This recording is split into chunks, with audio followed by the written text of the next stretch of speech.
We are live. We're live, baby. We live, baby. Guys, it is Talking Elite. I'm your boy, the Don Sean. And yes, sir, it's your boy, Brother St. Polo. What is going down, my brothers and sisters? This is our inaugural episode number 1 of many more to come. We had 5 great prelude episodes over the month of October, haven't we, sir? Yes, we have, guys. Thank you guys so much. If you joined us for the prelude series, you guys watched us go through a bunch of our technical difficulties. You watched us just go through some sampling. The good, the bad, and the ugly, bro. How we wanted to run the show. You guys heard me and my boy talking over each other a little bit, but guess what, guys?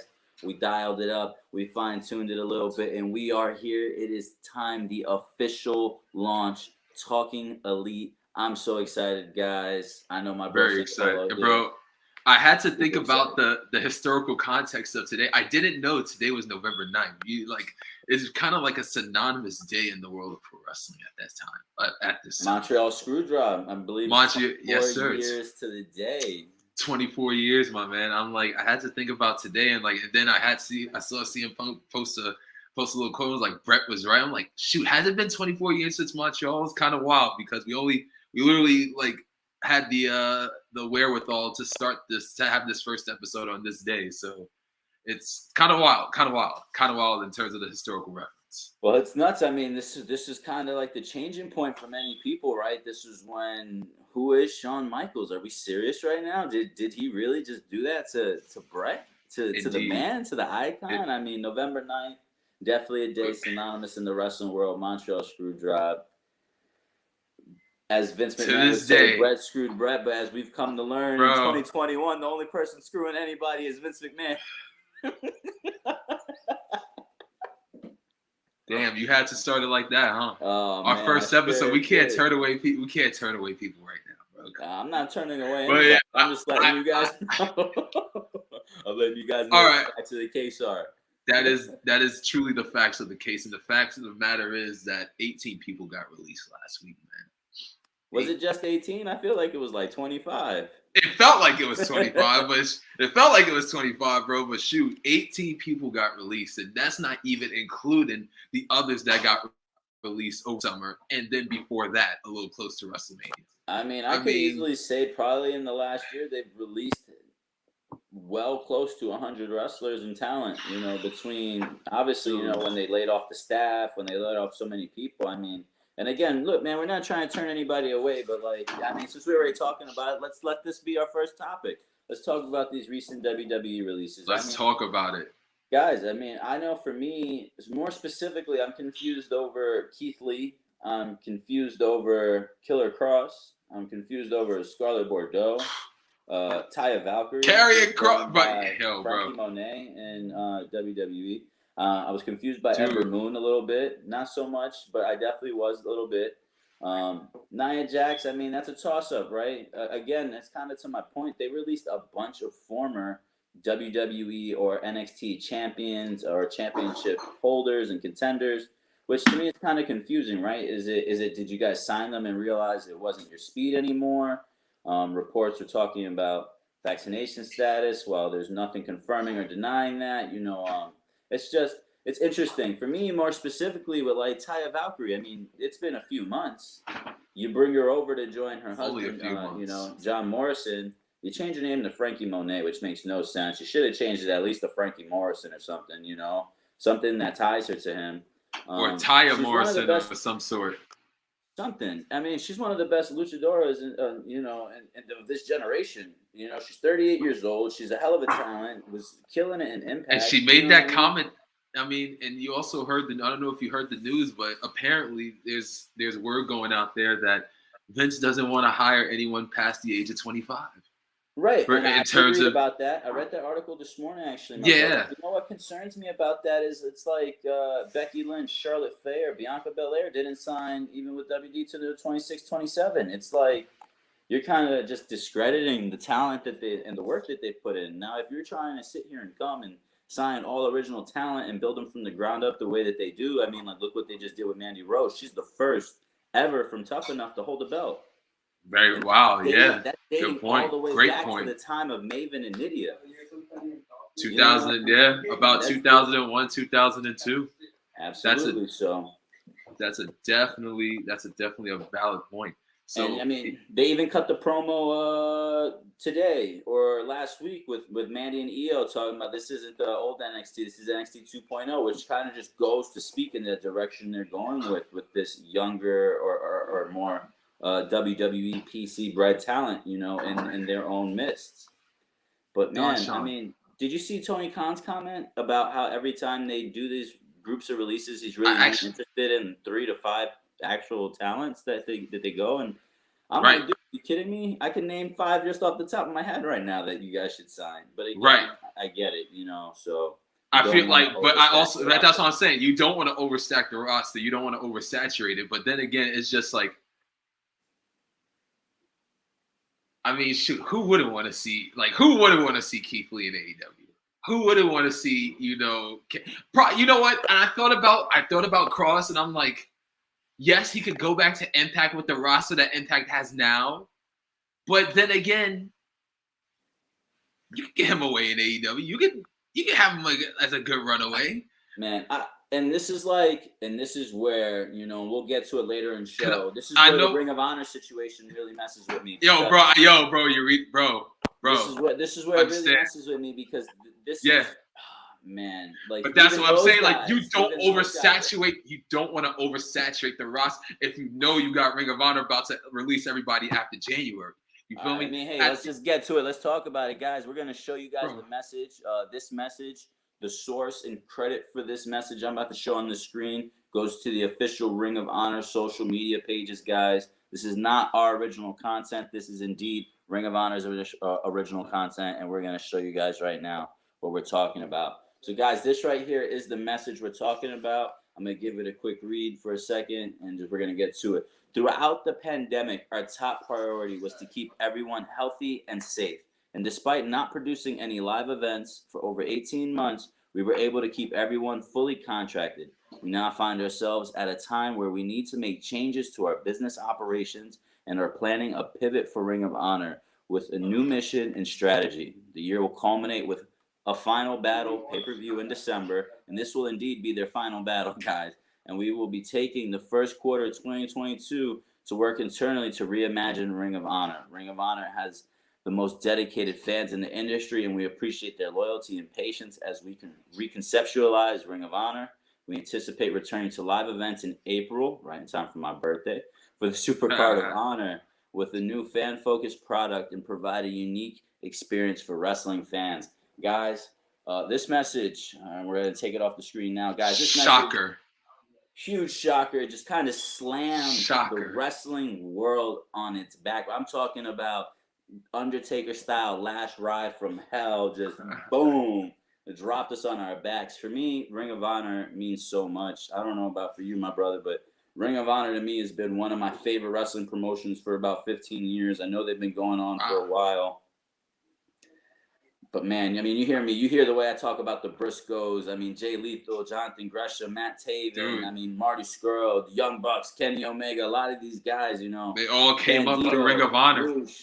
The thing about it is that, okay, I wasn't probably the biggest Ring of Honor fan. I probably, would watch bits and pieces of it. I heard about the classics that CM Punk and Samoa Joe would have, and then Bryan Danielson and CM Punk, and then Bryan Danielson and Samoa Joe, and so on and so forth. I know a lot of today's WWE crop all came from Ring of Honor. Today's crop that was at AEW, they were staples in Ring of Honor. And now to see guys like the Briscoes go out, branch out, they are going to GCW. They just caught the GCW tag team titles. You got, Mark and Jay on the radar, FTR, who's going for their titles who's going for the title Saturday night, who actually called out the Briscoes on Twitter.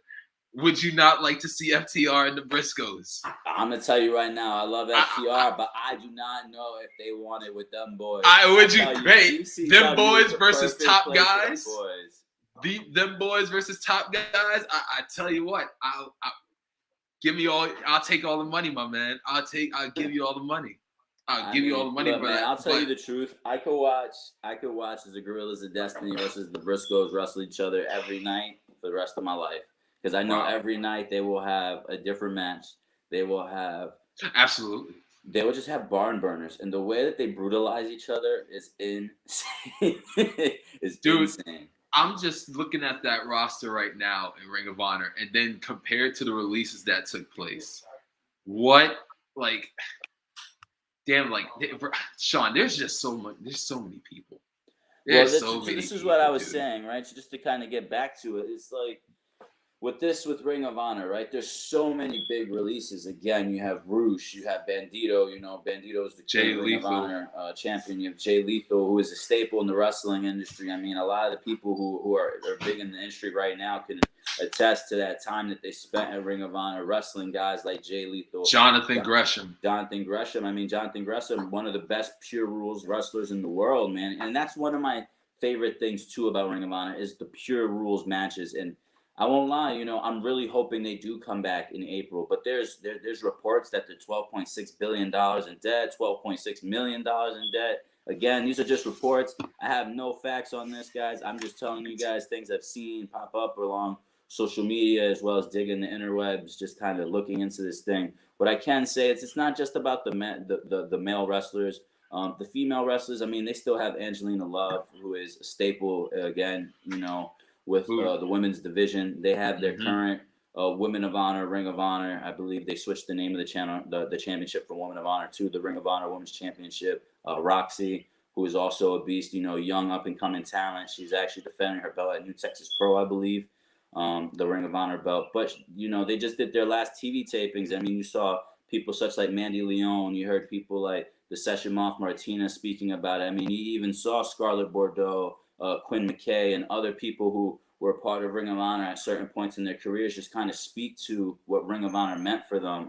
Right. There's just so much talent, though. Brody King, you know, I mean, boy, just violence is forever. And, you know, he's actually always the Pro Wrestling Guerrilla tag team champions with, you know, Malachi Black. So that's something. Very much. PWG, you know, yes, sir. And obviously, you know, they're trying to keep all of these guys' independent careers really kind of separate from the AEW, except for certain talents I'm noticing too, where they allow them to bring the belts and stuff. But man, there's a lot of combinations we can see. There's a lot of talent we can see get scooped up, and it's just interesting to me. I mean, you got a lot of these guys now debuting at Warrior Wrestling. They're going to GCW. They're going all around the Indies, but you know what, Don Sean? Here's what gets me, and I'm gonna speak. I want to speak on WWE's standpoint for a bit. How the hell do you bring in somebody like Keith Lee and you fumble that ball, bro? That's what scares me about this whole thing. I'm like, bro, they could bring in these guys, and like, yeah, the money is good. You're making money. You're secured, you know? Yeah. But Jesus, the booking, the creative, that's what scares me. That's what haunts me. That's haunting.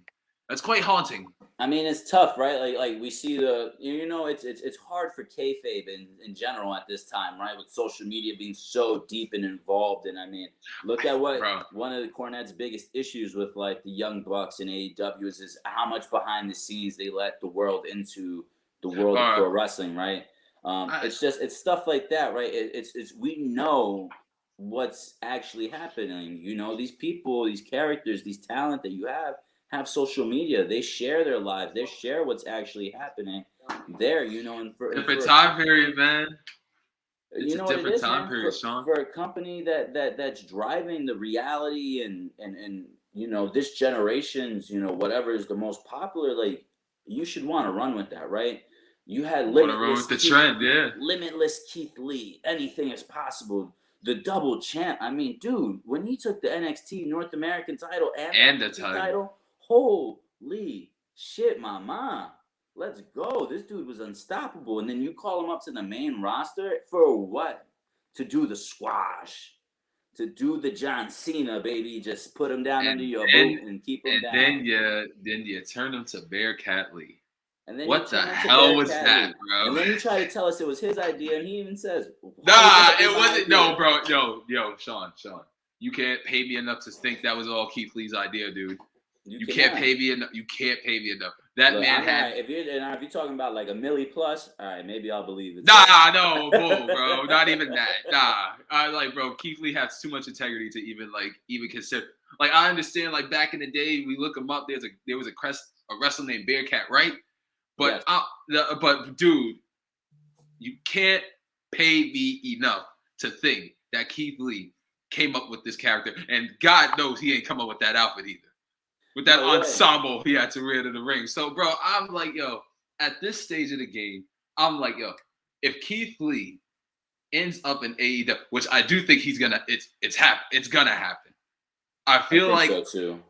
Outside of Wyndham, who we're gonna talk about, who I would like to talk about in a little bit. Yeah, man. I know you just read that article too, right? Sir. Anyway, we'll get to that in a bit. My man, yo. Anyway, I feel like Keith Lee is gonna lead that charge of dudes who are gonna come in. Because remember, AEW is going to TBS in January. Yeah. I think between you got Full Gear Saturday night, which is their last pay-per-view of the year. You got the final Dynamite is gonna be in Jacksonville, so you know they're gonna want to do something like that for as a homecoming episode. Yeah. You bring in these guys, bro. You have a whole slew of people you can bring in from between now and the end of the Dynamite year. of the new year is actually back here in the Prudential Center, which I'm kind of pissed off about because they couldn't come back to Houston first, bro. That's where they came. They're coming to Daddy's yard. It's cool though. It's cool. Bro, they're going to Dallas on December. Bro, they go to Dallas on December 15th after Long Island. And I'm like, bro, you know what? It is what it is. They'll be back in Houston. I do guarantee that. But, outside of everything, I'm like, you have all of these things coming up. I guarantee you there's going to be a crap ton of debuts between now and the end of the year going into that Dynamite in the Prudential Center. I 100% agree, but I really want to see the indies take advantage of this, Absolutely. Absolutely. If I was somebody like Warrior Wrestling, which I'm not, you know what I mean? For this show you have coming up with Will Ospreay, it's Warrior 17, you know what I mean? You have Will Ospreay, you have a bunch of... He's on a tour right now. Yes. Will Ospreay is killing the scene, man. Absolutely, probably my favorite wrestler, 22. My man. But dude... He is right. That. He is on fire. But if you take a guy like a Keith Lee or a Killer Cross, right, and you bring them to this event and you put them in a triple threat match with Will Ospreay and Trey Miguel for the Warrior Wrestling title, and they come out with a fatal four-way, right? I guarantee you, right? A fatal four-way, a triple threat, however they want to do it, or if they go ECW style and go, the four-way dance elimination style, where it's as the people get in, they get out, and then now you're coming down, basically like a gauntlet style, but with the four people in the ring. And honestly, there's a way that these wrestlers, these superstars who were just released, can take advantage. I mean, you got absolutely, Scarlett Bordeaux being silly, talking about she wants to book a hardcore bro panties. Go to GCW. Go to GCW. At GCW. GCW, yo. At GCW, yo. You heard it here first. But you don't think anybody would want to pay to see that? I mean, a lot of people would pay to see that. Give the woman her wishes. Give the woman her wishes, bro. I mean, bro, look at the generation we're in, where half of these wrestlers are benefiting from doing things like an OnlyFans and Patreon and all these other things, but. My point most profitable time, man. My point being with even mentioning that, all right, we got to get that Sheba dog and just hit the horny bonk on you people just here for that. But this isn't even about that, guys. This is just about how now you can see that wrestlers are starting to think outside the box again. Now, these gimmick matches aren't so much just gimmicks, but they can really start storytelling again. And there's just a way that they can go about it, in my opinion, that will help their stock rise. I mean, look at Buddy Murphy. Buddy Matthews. Buddy Matthews. Get it right, Don Sean. Come on. Buddy Matthews now. But formerly known as Buddy Murphy, right? Right. He, for a while, kind of scoured the indie scene. I thought he was going to end up in AEW. Then it was like, we have no interest in him, which was wild. Love it. Love it. That they had but you know what? It's stuff like that, Sean. It's stuff like that can present such a catalyst my man. I get that, but when you have a guy like Tony Khan starting to beef with like guys like Eric Bischoff, who have been very pro AEW and pro what their product, I understand kind that. of like, hey, take a second, and he's just like, oh, the way we don't become WWE is just by signing the best talent. Well, guess what? Buddy Matthews is one of the best fucking talents on earth. Absolutely, but you know what? If AEW then by all means, my man is killing the indies right now. Which is my point to what I was saying. You know, he benefited off of waiting it out. Right. Did the independent thing. Now he signed with New Japan, and dude is about to do Battle in the Valley with Kazuchika Okada, bro. Yes, sir. Yes, sir. I never thought I would see that match, and now I'm like, boy, I'm ready. You know what I mean? Sean, like, let's see this. And the beauty. My New Japan World subscription's been going to waste for the last 2 months. So besides for the G1, you know, I'm ready. Let's see what they got. Let's see what they got. I love the fact that he's going against Okada. That is going to be a barn burner. I tell you what, right now, Buddy Matthews, it will be in the G1 next year, and he will go deep. He will go deep in that tournament. The run. If you thought so much going on, man, Jeff Cobb had a phenomenal run. I still think he should have won the tournament by all means. But Buddy Matthews, Zack Sabre Jr., man. I mean, Zack Sabre Jr. started out undefeated and then dropped like 2 or 3 in a row. Jeff Cobb was undefeated until that one match. That one match, bro. You know what? I couldn't give it. I'm the most confused about, right? Is this right? Because, and it's not even the confused about. It's just New Japan being New Japan, really, which is kind of like what we can say about WWE, right? Is this right? So. You have Will Ospreay, who wins the title, makes the new 5th belt, never loses the belt. He drops it because he's injured. Shingo gets the belt. Shingo calls himself the champion. Now Kazuchika and Shingo are planning a match for Wrestle Kingdom, talking about who's the real champion, because Kazuchika brought back the 4th IWGP Heavyweight title. So now you got somebody walking around with the 5th one. You got somebody walking around with the 4th one. Excuse me. You got 2 people walking around with the 5th one. That's what I'm saying, man. You got 2 people walking out with the. You got 2 people walking with the 5th one. Please, New Japan. Please listen to us when we say book the triple threat. Put Will Ospreay over the living legend that is Kazuchika Okada, and then bring his ass to AEW with Kenny Omega and put on that barn burner of a match.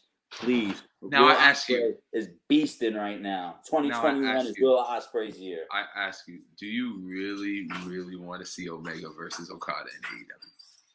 I want to see it in the sense that I want it to be like a New Japan versus AEW card, more so than anything, because you can do the Jay White versus Adam Cole. You can do.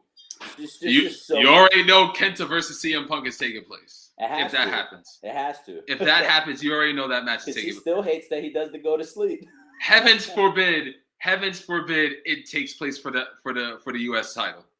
The IWGP US title that Kenta just brought home. Absolutely. Heavens forbid if it takes place for the IWGP. What a plot twist that would be if Punk wins it. That'd be insane. What a plot twist. No offense, I like CM Punk a lot, and I'm happy with his return. But bro, I don't think he can keep up with a New Japan schedule right now. Yeah, no way. But you know what? That strong. You gotta look at it like this. You gotta look at it like this.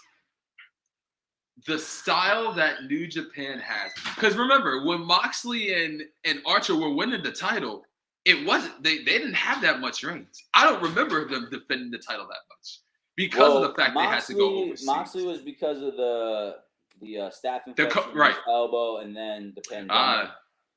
So because of the staph infection in his elbow, Archer did defend the belt a few times. He defended, I believe, against Hiroshi Tanahashi once. And then he defended. The biggest thing I feel like with New Japan is it's easy to miss a title defense on New Japan because of how many different shows they have. They have New Japan Strong. They have other ones. Yeah, Power Struggle. I'm like, damn. Right. So they got a lot going on, right? It's kind of tough sometimes to keep up. Even for myself, obviously I don't speak Japanese. So it's not like I'm running around understanding everything they're saying. But, between their schedule, which is obviously very tough to keep up with if you do live in America, because they're mostly on in the morning. Central America, around here. It's tough. It's tough. Yeah. But let's say we were building this card, right? Like I said, I already gave the Will Ospreay Kenny Omega match. I already gave Adam Cole, Jay White. I would love to see Zack Sabre Jr. versus Bryan Danielson. Oh, absolutely. Who would not want to see that? You know what I mean? I would love to see the Ace versus like a Moxley. You know what I mean? Just something like that. It's just that there's just so much great talent out there, man. Absolutely. And just to speak about it, like I said, I would love for New Japan to put the 3 of those belts all in the same match. I won't lie to you, Don Sean. They're running around with the belts. Now thinking about it now, I wouldn't be surprised if put me on this statement right now, November 9th, 2021. I wouldn't be surprised if the AEW versus New Japan show went head-to-head with WrestleMania.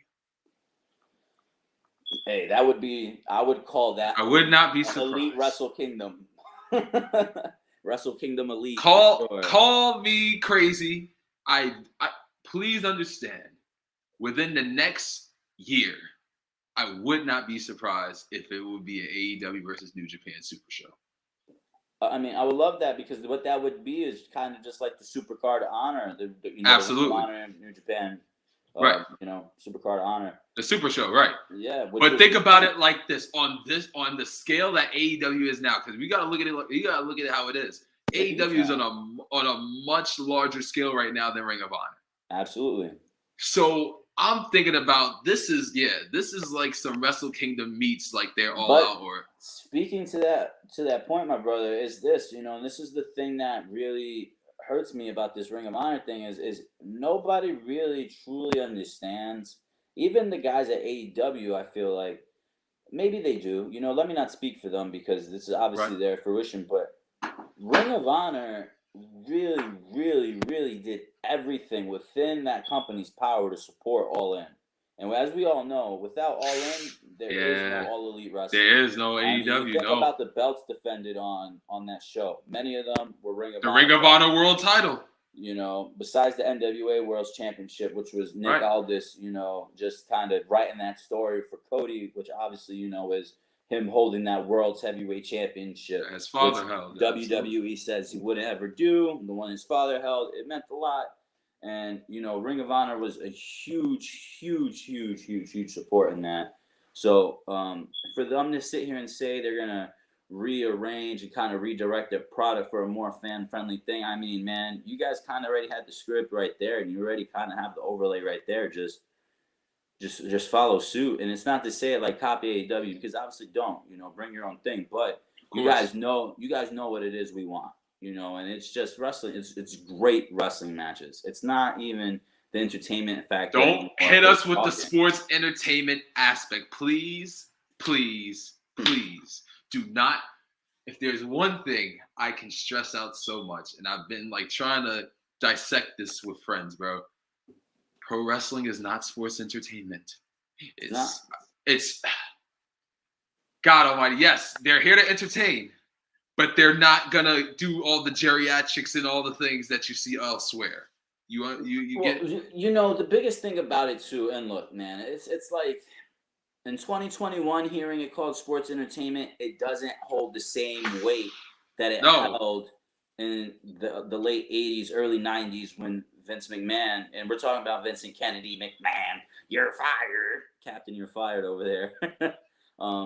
He's the one who kind of changed it around with the WrestleMania when they started doing the MTV shows and just started having more. The Rock and Wrestling connection. More, exactly. These celebrities and these musicians and stuff. It was meant to be sports entertainment. Let's bring in the casuals and, and kind of like what Roman Reigns said in that interview, kind of when this whole AEW, WWE, we're better, you're better, yada, yada, yada thing started.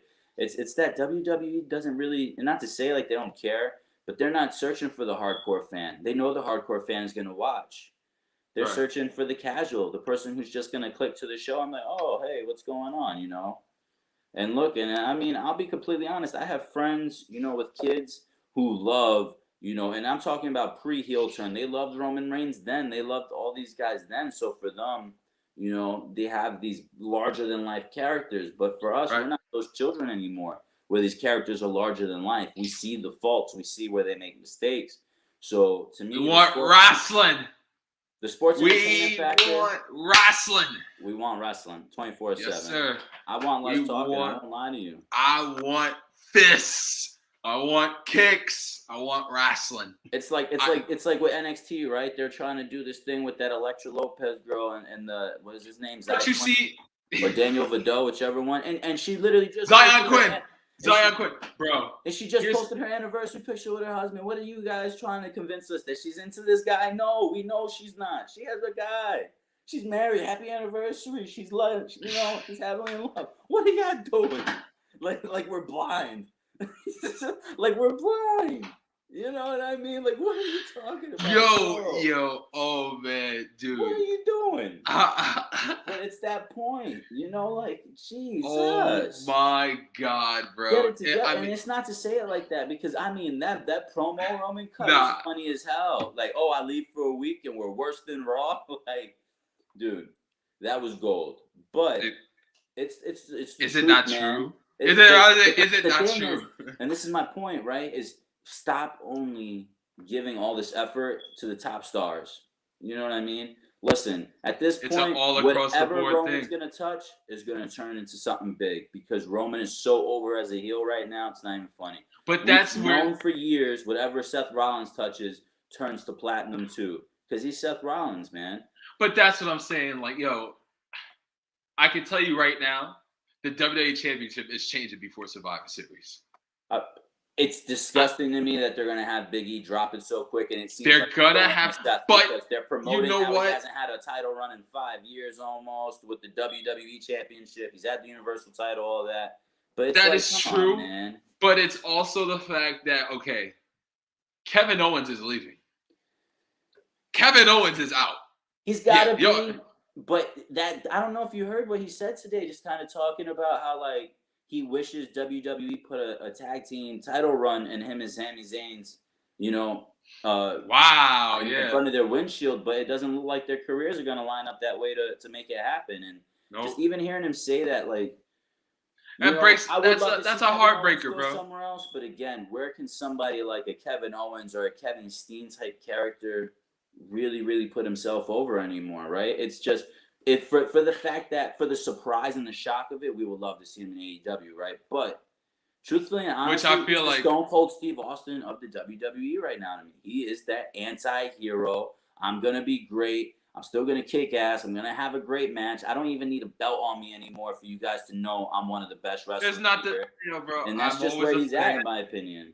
I'm always a fan. It's not the title that makes the man, but it's the man that makes the title. And that's the thing. Is a lot of Kevin Owens falls in that category. The Finn Balor situation is just all messed up. I mean, look at the Survivor Series team, dude. The Finn Balor situation, I don't know what the hell is going on with that situation, dude.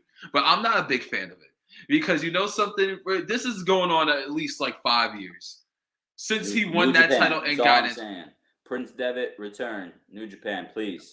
I'm just like, dude, I understand, bro. I understand the money is phenomenal. Y'all making great money.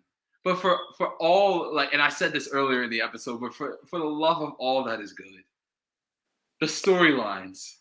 Where are the storylines, people? But that's what I'm saying now. Long-term storytelling. Exactly. Now, going back to Kevin Owens, much needed turn. Don't know if this is a heel turn. Don't know if we're segment. Sure. But this is pretty much a heel turn. I'm this is pretty heel turn sure to get him out the door. This is get me out the door on my terms. I'm pretty sure he's gonna wind up costing E that title. That is the only way. This is his send off out the door. I'm telling you right now because this will make Big E a legitimate star. A legitimate, we can put the title on this guy. He could close out a WrestleMania with the title in his hands once more. If you really want to get technical. With Big E? Yes. I agree. If you let him and Kevin Owens do their thing for about a good look until Kevin Owens' last days, until his contract is up. About a month and a half, am I right? I think so. I mean, mid-December, yeah. So I would say either he takes the belt, like you said, and kind of does this thing where he's going to hold it hostage, where my contract's coming to an end, and if nobody beats me for this belt, I'm leaving with it. And literally, or you can play it like that. that. That's what I'm saying. And literally, You can play it like that, right? Contract, have him defend the belt, somehow beat Seth, do the thing where Kevin does. He cheats his way to win. And every single time, up until the last day, he's cheating his way to win. Pull an Eddie Guerrero, Lie Steve Chill type situation, right? And then on that last day, the situation where he's about to cheat the win, he drops the belt and loses. Now everybody's going nuts because they're like, oh, we thought Kevin was about to take the belt with him wherever he went. And guess what? He doesn't, but he leaves with all that steam and all that heat and just all that love, and he comes wherever he goes. Or he stays in WWE, disappears for 2 months, and then reappears at the Royal Rumble or something like that in time for Mania. You know what? Maybe he does. Maybe he does stay. And that's the big hypothetical. I'm like, yo, if he does stay, but I look at it like this from this standpoint. I mean, yes, speaking from my heart, I would love to see a Mount Rushmore in AEW because I did not have the pleasure of seeing it in Ring of Honor. I did not watch Mount Rushmore in its heyday, as people would say. But I mean, even outside of that, it's just like, what more would he have to do in WWE besides win the Royal Rumble potentially? The tag team titles. And that's the thing. Will they give it to him though? Will they give him that honor? Will they honor that wish? At this point, it wouldn't make sense. Sammy's last year has been kind of weird. Intercontinental champion, tagging along, joining forces with people, leaving them behind, betraying them. It's like, man, and you know what the thing is, man, is these are the guys that they can carry whatever's thrown at them and just still be stars, you know. With that being said, what is left? But that's a testament to them, man. That's all a testament to them. You know, yeah, absolutely, 100%. But to answer your question about what is there left to accomplish, right? I saw a question the other day that was going around social media, was going around Twitter.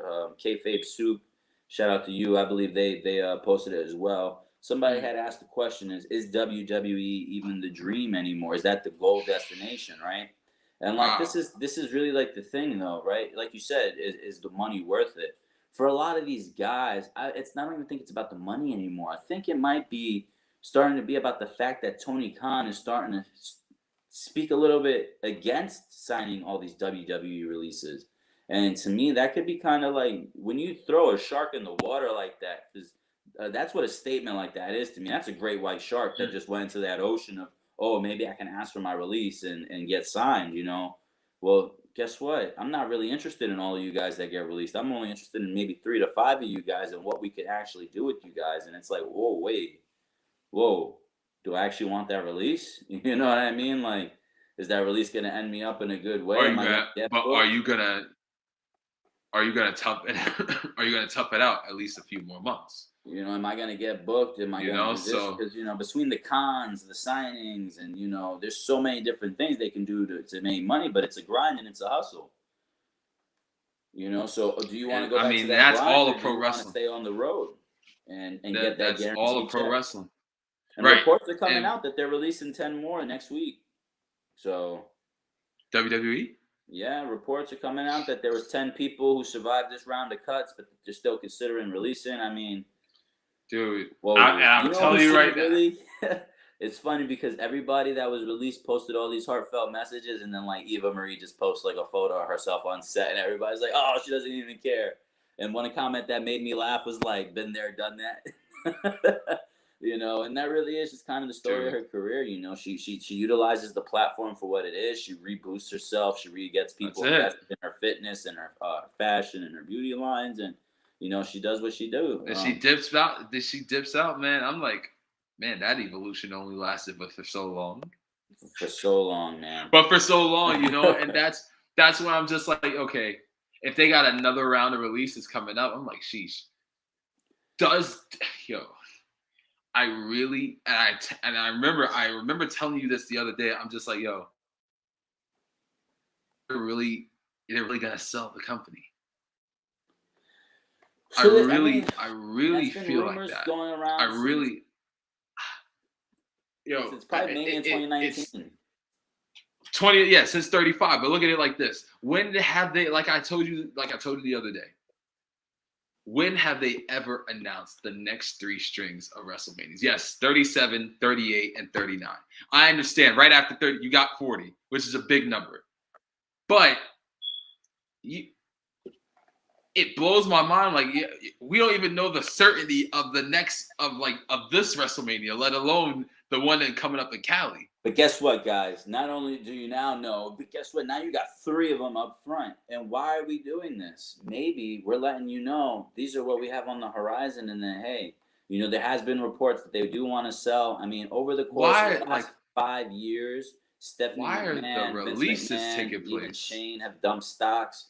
So you never know. Why have the releases been this big? This is like, I understand the pandemic hit last year, and that was when the very first wave took place. But my goodness, like, since then, you've released probably even more. And still,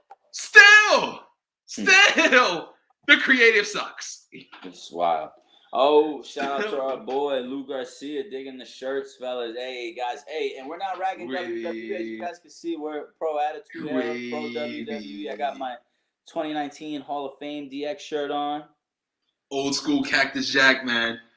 One of the final Cactus Jack Wanted Dead shirts Mick Foley sold on ProWrestlingTees.com. So that's a fire. Shout out to ProWrestlingTees.com. Shout out to you guys. Indeed. So we just want to take a second. Thank you guys to everybody who's been joining us so far. We are almost at the halfway point of our very first episode.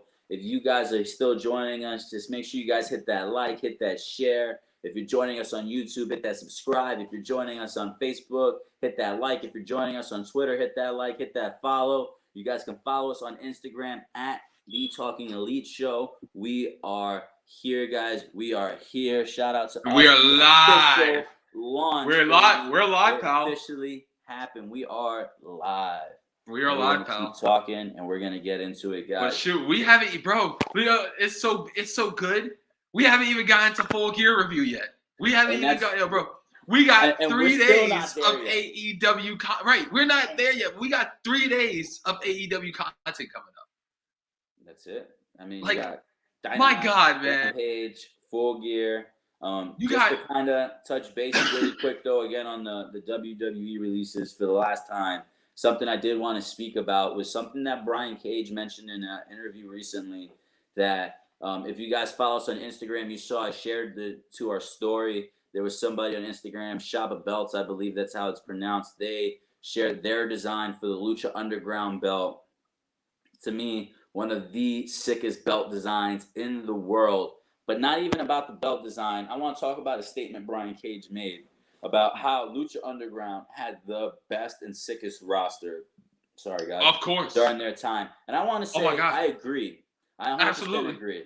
Because that roster was insane. That show had me so invested. To this day where I'm still watching reruns and what's on demand on television and stuff, just because of how sick it was. The scenes, the wrestlers, the matches, like Willie Mack, Brian Cage, flicking Matanza, Prince Puma, who was Ricochet, Paul London, Killer Cross, Sammy Guevara. These, dude, the crop of people, Jake Hager, who was over there at one point. The crop of dudes that they had there and what they were able to do in the amount of time that they had on TV was absolutely bonkers. And it was insane. And dude, it was wrestling that you remember Wrestling Society X how it went, if that's how it went. Dude, that's what it felt like. But it was such it had more raw and a gritty thing. Even Rey Mysterio was there at one point, bro. Amazing. It was just something that we had Charles at one point. To me, it's just that was the AEW of then of now. You know what I mean? Because absolutely pre-AEW. Yo, I feel like if you were the Cody traction and the Bucks and you watched Lucha Underground and you were thinking about, and somebody approached you about AEW, you were sitting here saying, we want to do something like that. You know what I mean? Right. Dude, if you if you would have told me that AEW was forming in the time that Lucha Underground was, I'm like, man, you're crazy. There's no way in hell. Right. No way in hell. Yeah, they need that gift from the God's belt, though. Dude, that is like a badass title. Like my boy has sent me the picture of it today before you showed it to me. I was like, damn. I'm like, I keep forgetting about Lucha Underground. Lucha Underground had like a pretty, like literally the match types. AEW literally got some of the match types from Lucha Underground as well too. Absolutely. Like the trio style, yeah, absolutely, they got from Ring of Honor. But then most of like the trios was really more prominent in Lucha Underground as well too. Yeah, well, and the lucha style matches with the tag teams where they're all in the ring at once and whatnot. Right. You know, definitely. Yeah, like a tornado tag, right? Absolutely, yeah, absolutely. Man, hey, shout out to Brian Cage. He's 100% right. That Lucha Underground roster was insane. If they were still around, I'm sure many of those guys would still be there. But you know, like they're bringing like Lucha Underground style to Major League Wrestling, which I'm liking, and I'm digging like the concepts behind their matches and what they're doing with the roster. MLW is a beast. MLW is insane. The roster they got right now, bro. Like, look out for them. Alex Hammerstone is one of the silent killers of the indie wrestling scene. If you guys are not familiar with him, go look him up. Alexander Hammerstone, the dude is a beast. He is large. He has a wild move set. Dude like snapped his ankle in the middle of a match last month and kept wrestling. And then posted the video the next morning. He was picking somebody up to powerbomb him, and his ankle rolls, and he stayed up with the dude and still powerbombed him. I would have fell on my ass. My man's out here carrying a couple 100 pounds and just slamming people. You know, another hidden gem of the indie scene, Ninja Mac. Jesus Christ. You know what I mean?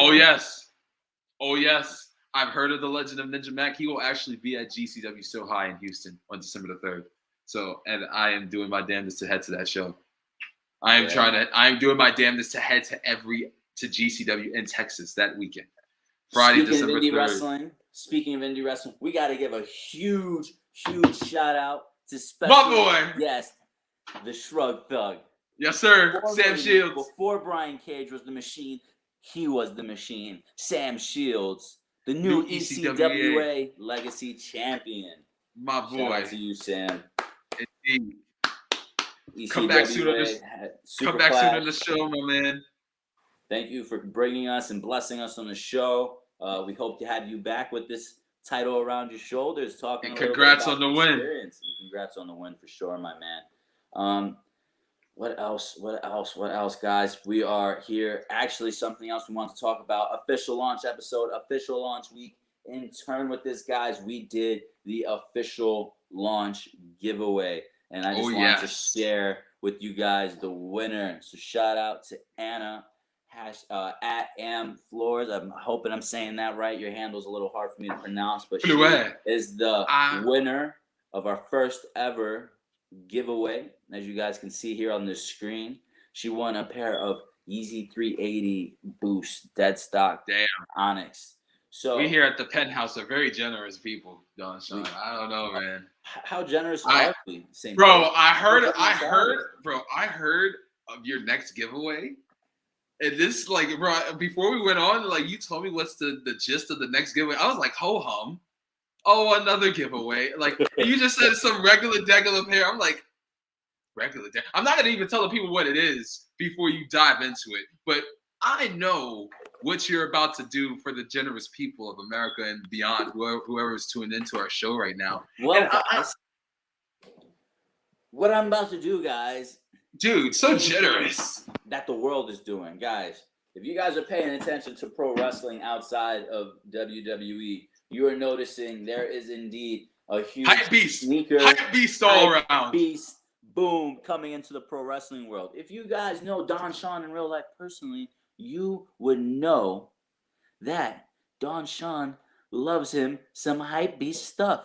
I am an avid sneaker collector. Wait, hey, Don Sean, I gotta ask you. Yes. Do you buy resale? Price? Do I pay resale or retail? Is that what you're asking me? Do you pay resale or retail? Listen, baby, look at me. I'm broke, baby. Listen, Don Sean always goes for the retail if he could win, but if not, and it's a pair of shoes that I want, I have absolutely zero resale as long as it's hold the rate prices, guys. Hold the rate. I'm willing to pay you a little bit more so you make some profit. I'm not willing to pay triple the price. I'm not Kenny. I'm not the Young Bucks. I don't have 2 contracts like Brandon Cutler. I don't have anything like any of that. What I do have, though, guys, for you is a brand new, our second official launch giveaway. This is a surprise. We are giving away a pair of Nike X Supreme Air Max 96s, the black color. Talk to me, with nice. The clear toe box, guys. They are dead stock. They were purchased. Yo, can I enter in this? At Supreme app. You know what? Anybody can answer. We're capping it off at 10 entries. What? Guys. Are you sincere? I think you said bro, I thought you said 10 people. I'm like, 10 people? No. How the hell you cut it off to 10 people? The whole world can enter. But 10 entries each, guys. Stay tuned to our official social media pages. I will be doing the launch announcement this coming week. I will not be saying what day. It will be a surprise. It will be a 5-day run. I'm giving away some Supreme sneakers, guys, and then we have another giveaway following the Supreme giveaway. I'm gonna be giving another giveaway? Pro wrestling bundle. We will have a couple of signed 8x10s, maybe with some WrestleMania 35 official card stock posters. I know we discussed all this, but man, we are being too generous to the people. We just started this run, man. How generous can we get? How generous, bro? How generous can we get, my guy? We're getting very generous. I feel like we could get more generous, but I feel like these are really 2 solid giveaways you're starting off with, my man. Like you're starting off wild, guys. You are contributing to the culture, my man. You are contributing to hype beasts and fans of pro wrestling alike. Listen, that's genius. There's a reason that's real that genius. They call me the Don Sean, and that is one of them. God. Here we go, guys. I'm so excited. Just to everybody who entered all of our giveaways and messaged us, shout out to I'm Not Tyler Jones on Instagram, Pat Agent, the name is Merle, Chris Challenge, other people, that winner and Flores, and so many more. Thank you guys for tagging people. Thank you guys for reaching out to us. For you indie wrestlers and MMA fighters and boxing trainers and boxers who have been sending us messages about getting on the show. We truly appreciate the interest. And even fans alike, too. Even fans want to join on the show, too, Don Sean. So I'm like, man, look, I'm open for this. We're more than willingly open for it. 10 people in our stream. I am more than willing to do a fans-only stream night. Damn! Oh, that's a good one. We'll talk about it, and we will get back to you guys. Guys, this is just the beginning. Again, damn, I love that episode. Thank you guys so much for joining us. Many of you guys don't know, this has been many years in the making, and we are just glad to be here. Continuing to move on with our show, and I think it is time. What is coming up November 13th? Oh, my God, my man. It is AEW Full Gear, bro. As you guys can see, shout out to the official AEW Instagram page for this graphic. That is where I found it. As you guys can see here on our screen, we are going to be talking Full Gear. Don Sean, I must say, if there's any match on the card, like from a most favorite to least favorite, there's really not a least favorite. But if you really had to put something on the bottom, how can a 10-man Minneapolis street fight be the least intriguing match on the card? But I guarantee you, it will be the most entertaining match on the card. As you guys can see on the screen, I just put up a note that we have right here on my my iPad that I shared on the screen with you guys, just listing some of the matches we have so far. We have literally what my bro St. Polo just mentioned, the Inner Circle versus Men of the Year, an American top team, in a Minneapolis street fight. And man, you see the card right there. That match, literally. That's just 8 matches. Bro, it's just 8 matches. With people, I was looking around, like scrolling around before the show. People want at least 1 or 2 more matches on the card. I'm like, bro, do you not see there's already 8 matches that could I do know we're being too greedy. Just got added to the buy-in. I can't remember off the top. Oh, she's in the buy-in? She's on the buy-in. Is it a battle royal or is it? Oh, okay. No, so it's a 1v1. Okay, that is cool. But I'm like, okay, yeah, so there's a few matches on the buy-in, but the main card, I think that's a solid main card right there. This main card is strong. I feel like strong. I'm not going to lie to you. literally any match can main event. But literally, I feel like the Inner Circle versus the Men of the Year and American Top Team should be the opening match just to get the Minneapolis crowd like off their rockers. You know, I could agree, but I could also disagree, right? If we're going, I could agree in the sense that if we're going in, let's build, you know, almost like you're a DJ and you're starting off the night slow, and then you're going to get that BPM up there towards prime time and then start working you back down. You know, the thing with wrestling is that there is no coming back down, right? The whole goal is to build, hit the peak, and then the show. So if you're going to build that way, for sure. Now, if you want to do something like UFC 268 just did, you start the show with a banger. You know, and in my opinion, what's your banger? That would be Darby Allin versus MJF. Oh, because that's a wavy start. Super personal. Right. There's a chance, and it could just be MJF working us the way he is. There is a chance that relatively soon MJF is leaving. You know, to go. He's got a few. Wait a minute. He's got a few more years left. We're Don Sean. Wait. No. The original contract was only 3 to 5 years, man. Yeah, 2024. He said it himself. He said it. Yeah? He said it. Okay. Yes, he said it himself. 2024 is when his contract ends. And yes, he has been open. Like, he is willing to leave. My goodness. I agree with you on the fact of Darby and MJF opening up the show. Because I look at it like this, and this will have a long-term storytelling effect. Really and truly, I really do believe it will, because this will open up a show right now. This may have a potential of being the show opener. You know how it is with show openers. It could set you up on fire for the night ahead, or it could really deepen and like suck in the crowd into a suddenness that you don't recover from. Absolutely. And that is also a fair point. I do think this match goes above and beyond, though, and gets the crowd to... That's what I'm saying. But this is also a good testament of, like, okay, this will now open the show, but has the potential. Does it have the potential to one day be the closer, be a main event caliber match? Darby Allin versus MJF? Absolutely. Absolutely. 100%. I mean, they're both the future, for sure. Yeah, and this is what you do. This is how you build the future. MJF does his job so well, right? In the sense that he is a heel. Even his parents sell that they don't like his character. You know what I mean? I love it. To me, right? Like if we're comparing to MMA, what Colby Covington's trying to do is what MJF does so well. You know what I mean? And that's just get the heat. Colby Covington, yeah. And embody. You know what? Colby Covington, you know what? He can try.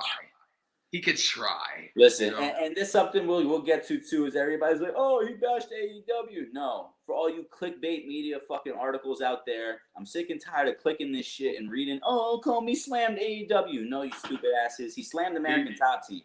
He slammed his former team. And you know what? I would have made a comment like that too if I was him.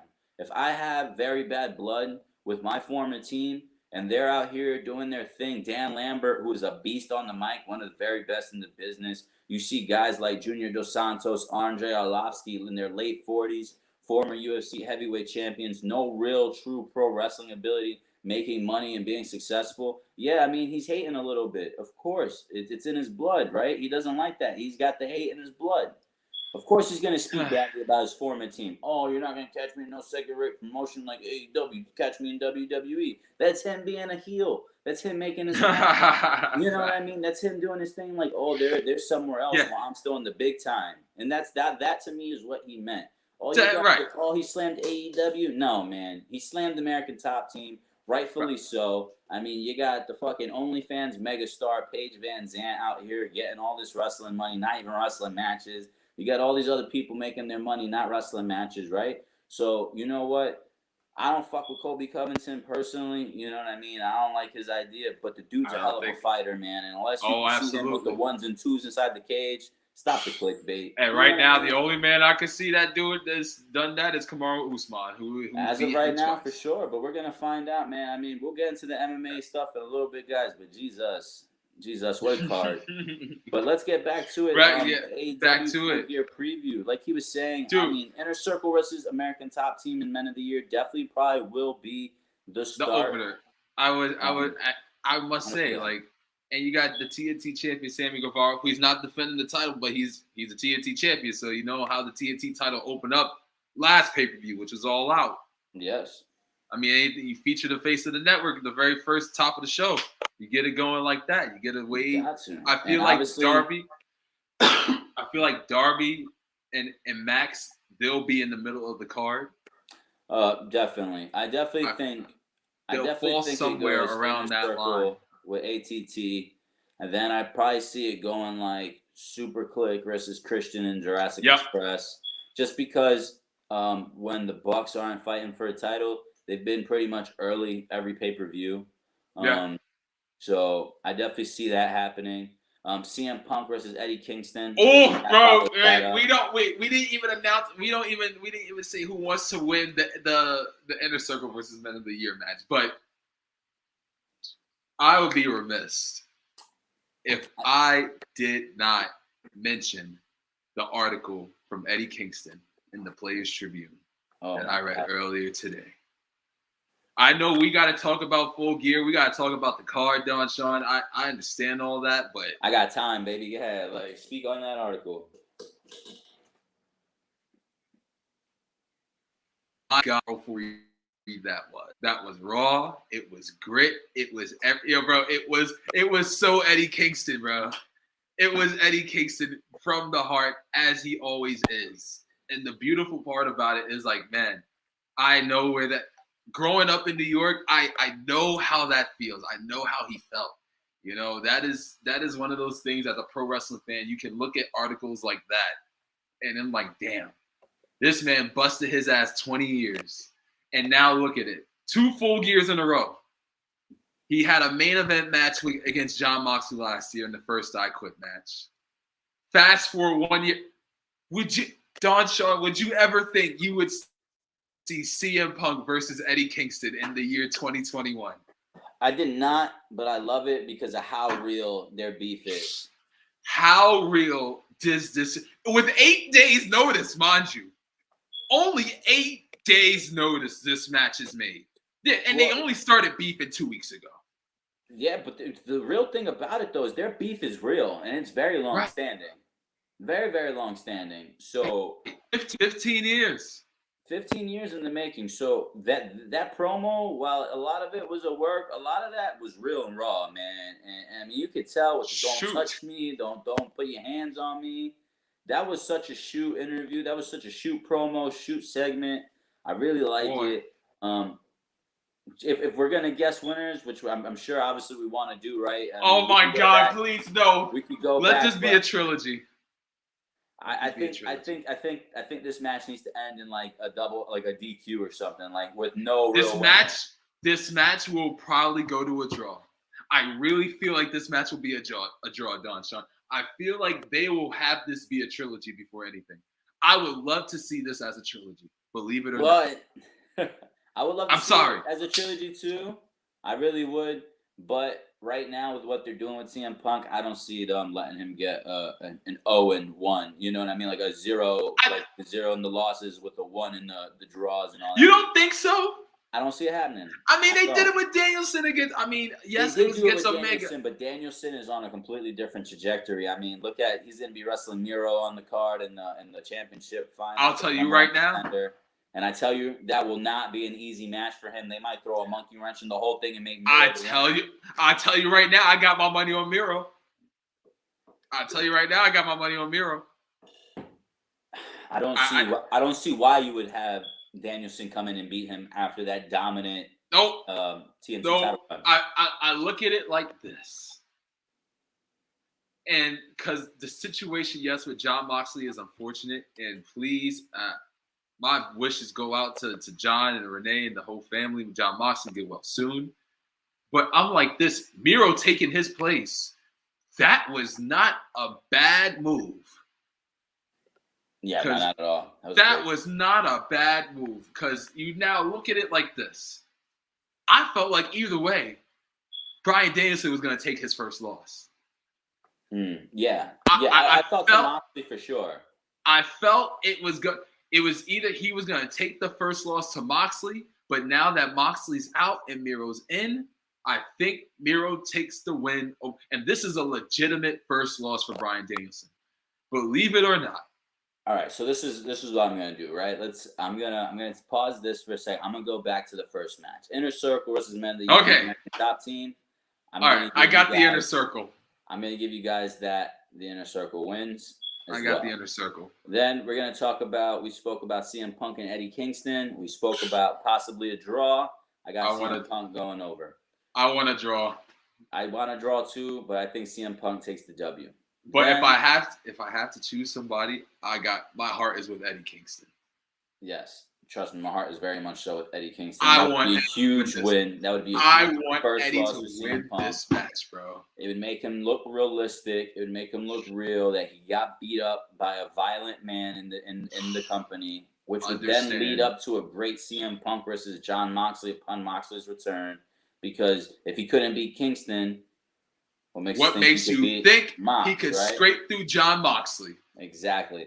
And now let's get back to Danielson and Miro, right? I will say this. When Moxley was the one who is going to face, I was going to gauge my assumption of the main event, Kenny and Hangman, based off of the winner of that match. Hell no. If Moxley do that. If Moxley had won the match, I would have put that Kenny would beat Hangman. Now, the reasoning, and I know that's not the case. I know, hey, guys, listen, look at me. I'm looking at you. I know 1,000% Hangman's going over. We Damn all know. Right. He doesn't leave and come back twice to win this thing, twice to lose the belt. You know what I mean? And damn right. If he does lose, they'll be burying him, and that's not something they can afford to do. When the guy came out and said he was going to be the first ever AEW champion, it wouldn't make sense to bury him and make him lose every single match. But that's kind of where my head was if Moxley would win, the story with Kenny was never finished. Remember, Kenny stole the belt from him. He didn't really beat him for the belt. So, I thought they would be doing something like that. So with that being said, Danielson and Miro beating Danielson would be insane because that sets up Miro versus Hangman or Kenny. Absolutely. Which I don't think anybody's gotten to see. If I'm correct, Miro didn't defend the TNT title against Hangman Page because at that point in time, Hangman took the paternity leave. So that's going to be insane. I personally, I want to see Danielson go over. Only because he's been putting on He's been putting on great matches. Oh, my man been putting on barn burners. Hell of matches. Honestly, since he's gotten to AEW, all his matches, in my opinion, have been 4 or 5 star matches. But Don, this is where this goes back to a Danielson quote from like a few weeks ago where he had the quality over quantity analogy. He wanted the quality of matches to represent something and have less matches wrestled. Absolutely. That is all Bryan Danielson wanted. That's all he wanted. And this is the result of getting what he wants. Well, absolutely. And, remember, he also got to partake in WWE Creative for a little bit. So he also has that hat. So with that being said, this can be that how do we re-solidify Miro as a main eventer? How do we re-solidify Miro as somebody who is indeed a world championship caliber wrestler? We haven't beat the guy who's came in here, drawed with the world champion.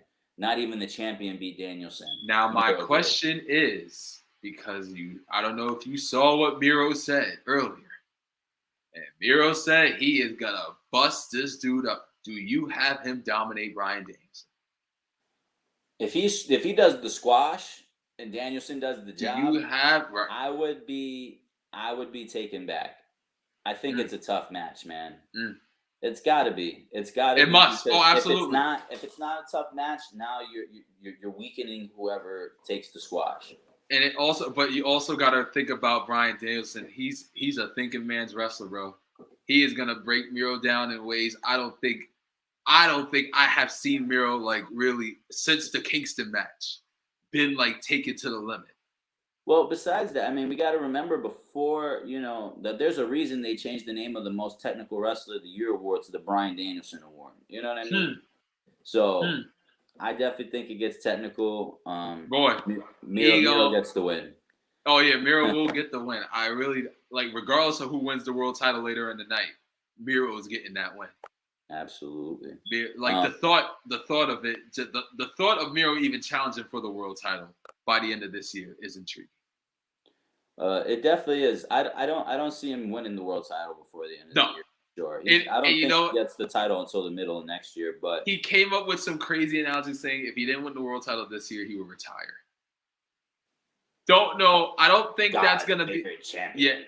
Yeah. He's not gonna retire. I hope he doesn't retire, but I don't think he went in the world title middle of next year. There's one man who either. Yeah, I believe that the way that their contracts work out with AEW is that they're not full time or they're 365. So it might work out. He takes some time away or something. Obviously, just even more time away, right? But yeah, we're thinking Daniel Sin versus Miro. I definitely got Miro with the win as well, just because of the monkey wrench of him entering the tournament.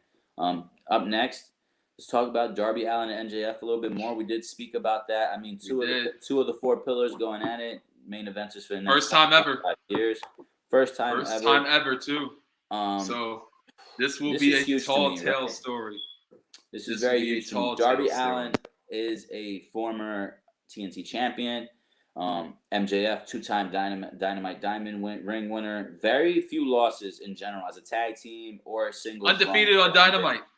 Very, very, very. Yes, that is a fact. Undefeated on Dynamite.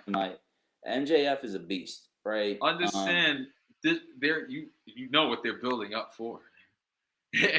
As much as I know, we're gonna touch on the Hangman and Omega match, but yes, and the crazy thing is that Max put us onto it because he beat Adam Page for the Dynamite Diamond ring. Yes. How poetic and apropos it will be when the day comes. And that's the thing, right? Is the more you know. The more you know, and that's the more you know. I personally have MJF winning this match by MJF style tactics. Okay. What does that mean? That means either somebody from the Pinnacle being, the great Tully Blanchard, FTR, Wardlow, whoever, helps him get the W. Just because that's really his thing. I agree with you. But then again, why not Darby Allin be the one to beat him clean? And that's the thing, right? Is like the hero needs to prevail in this story. I feel like. Why? But you know what? Long-term storytelling. It's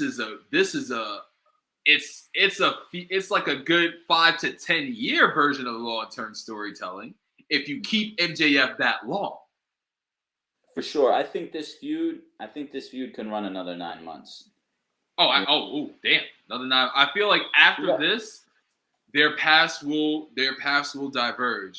But they will meet again. I don't think they run it a 9 month. I don't think they run it straight after Full Gear. With that being said, I don't mean like weekly. We're seeing them in segments. I just mean like in the sense that like their paths are constantly going to be crossing, whether it be. Absolutely. I feel like they will meet after this. The next time they meet is for that Dynamite Diamond ring. Whether it be the Diamond ring, TNT Championship, or the world, or the world title. Or if they introduce another title, whatever it may be. For sure. And you got the Owen Hart invitation, like the Owen Hart tournament. Yeah, as well too. The Owen Hart Cup for sure. I mean, there is possibilities.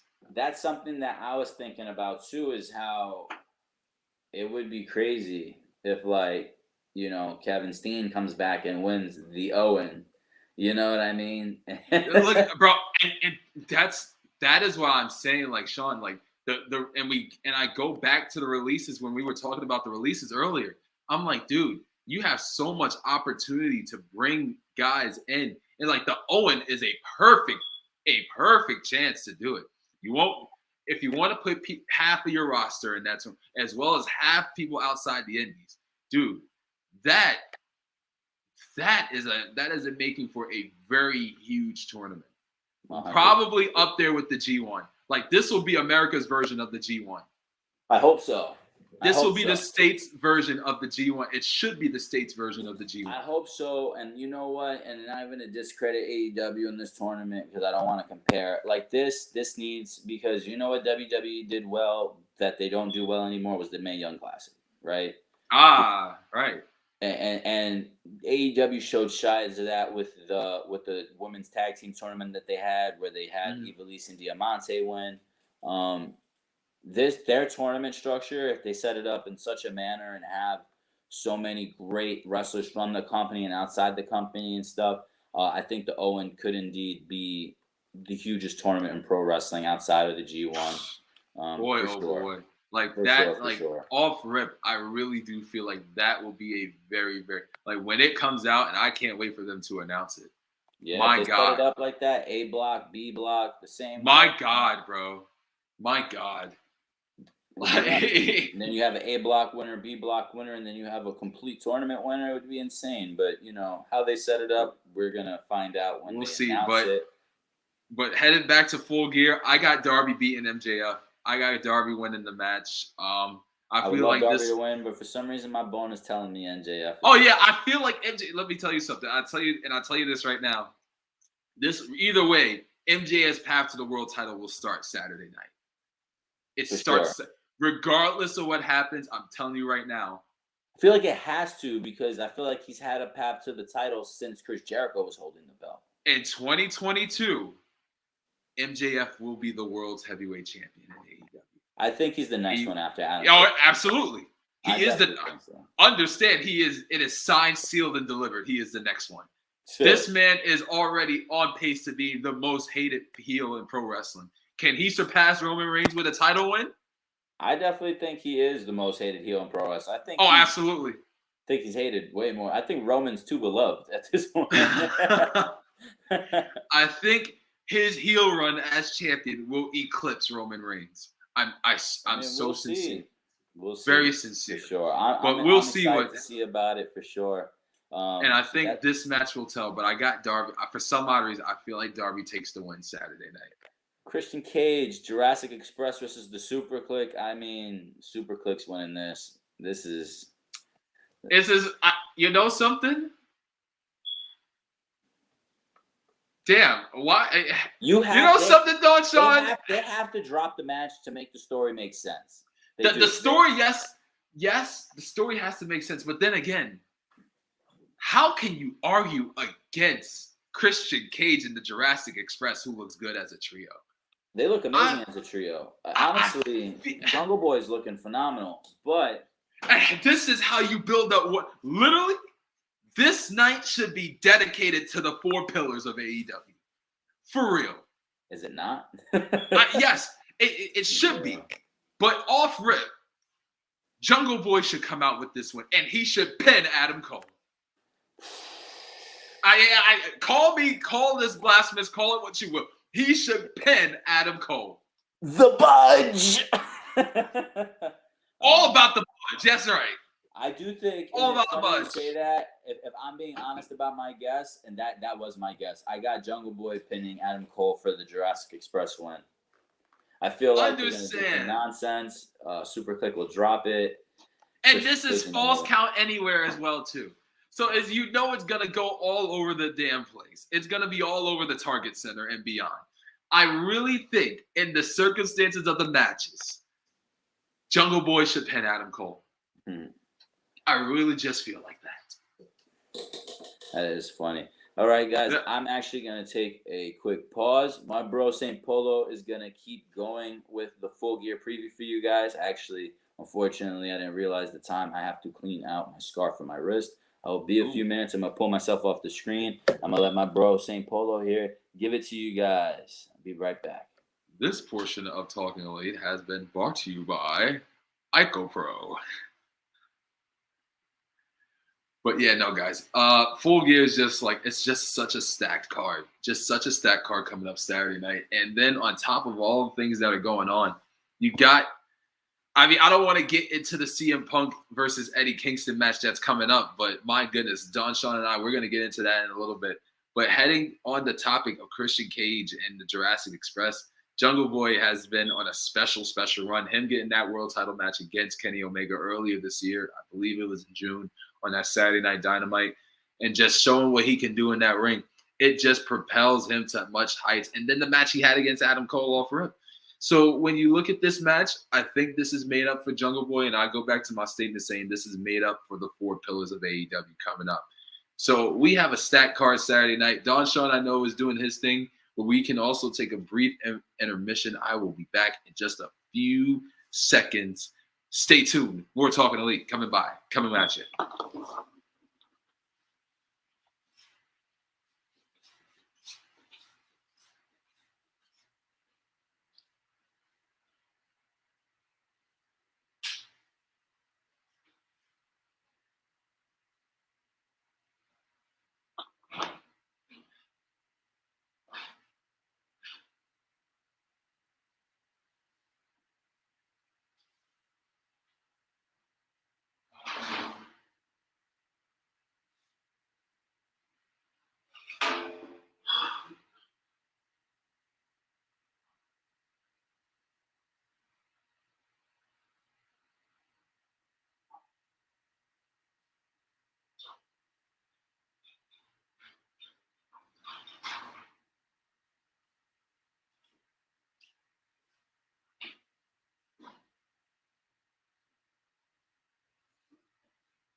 It's your boy.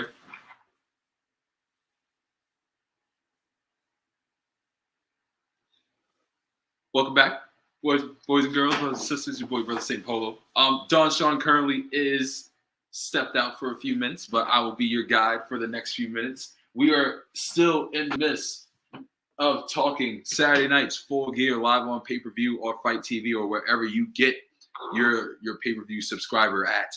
And it is a very, very stacked card, another generous card, a generous week of wrestling coming up with All Elite Wrestling.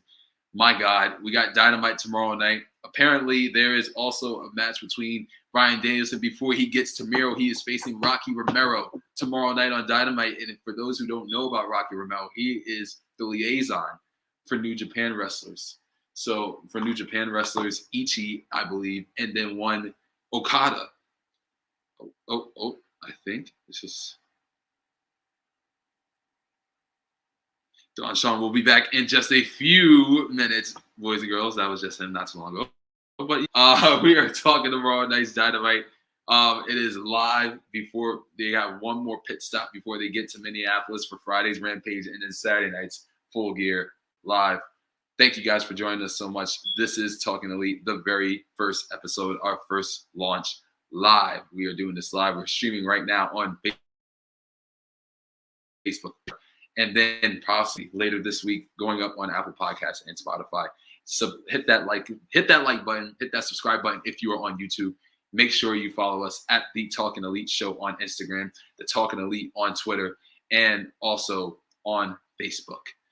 We are talking about Full Gear Saturday night. We have went through a whole show of talking about the releases, the slew of releases from WWE last week, talking about the Ring of Honor reset coming up at the end of after Final Battle, going into the end of the year. What does that mean for the crop of wrestlers coming up? Going into talking about this Saturday night's Full Gear, we have just had a stacked show. We thank you guys so much for staying up with us. Thank you so much for being with us. Man, this is just the start. And then also, if you haven't heard, if you're just joining us, Don Sean is also being very generous, and he has a pair of Supreme collaboration with Nike Air Max 96 going on display for a drawing. We have up to 10 entries per person. Anybody can enter. Anyone can enter. The winner will be decided by random drawing. That's all you have to do is enter and then follow the rules that we bring up. It could come up at any time within the next few days, and it will only be up for 5 days.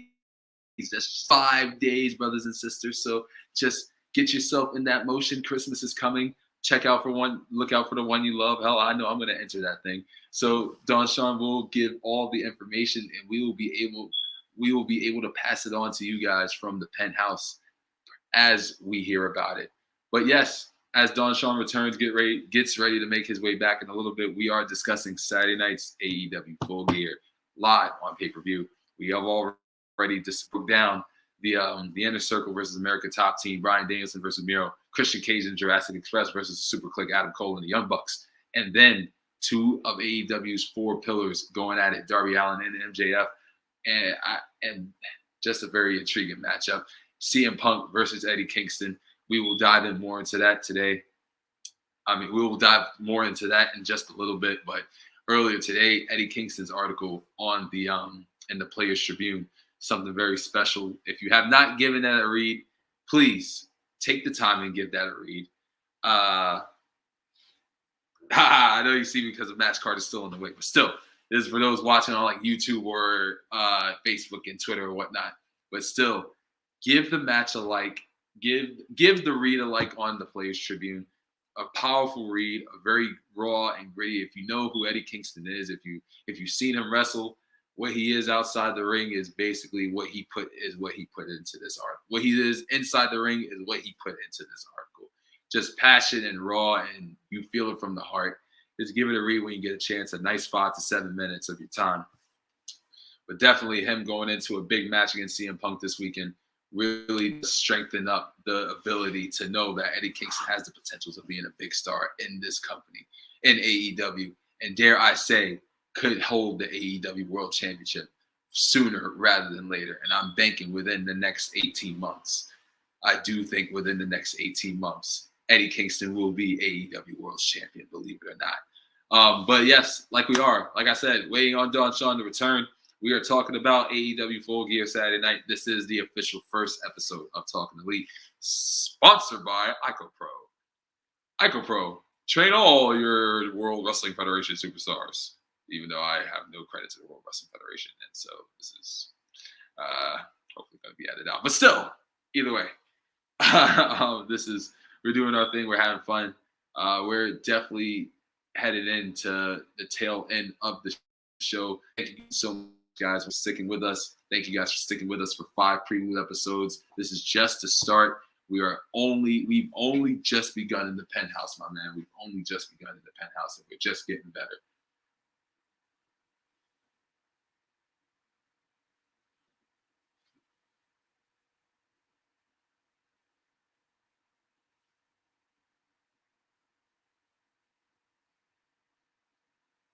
We're still live, pal. We are still live. We're still live, and we're going on strong. Thank you so much, guys, for joining us. We took a little brief intermission. Don Sean is just taking care of some things. He'll be right back. He'll be joining us in just a few seconds. And we are going back into Full Gear. We're diving back into Full Gear information for Saturday. We're about to get ready to wrap up in a little bit. I know you guys have been rocking with us for a while, so thank you guys for joining us. Like I said, later on in the week, we will have that information on the raffle taking place. And then also for pro wrestling fans, we have a slew of events coming up in the next few weeks. And we had a slew of events that took place literally earlier before our first launch episode. First of all, got to shout out friends to the show, the Renegade Twins, also for winning the Mission Pro Wrestling Women's Tag Team Championships on October 23rd, and then the GCW Tag Champs on November 6th. So both of the Renegade Twins doing their thing in both female and in the female aspect of pro wrestling. Keep it up, ladies. doing the damn thing. Products of the Nightmare Factory. You can see Cody Rhodes, QT Marshall doing a good job out there in Atlanta, holding it down, and just doing just building up the next generation of pro wrestlers. This is what it's all about. And then on top of that, we have a slew. We have House of Glory back in the fold, Born Again this Friday night, at the New York City Arena, taking place 7 o'clock. If you got nothing to do, enjoy yourself, get yourself a ticket, and enjoy some pro wrestling out in Queens, out in New York. So it's been a long time since they've been running it, since they ran an event. So they run it back this Friday night. You can see stars like Will Ospreay. He'll be taking on the Amazing Red that night. So treat yourself to a Friday night. You got Low Key in the building, going against TJP, the Crown Jewel champion, defending it against Low Key and Charles Mason, triple threat match. So that it builds up, and this is just their return. This is just their return to the scene, if you want to put it like that. And then also we have more. There's going to be more people in House of Glory at Born Again. So just be on the lookout for that. Like I said, New York City Arena this Friday night.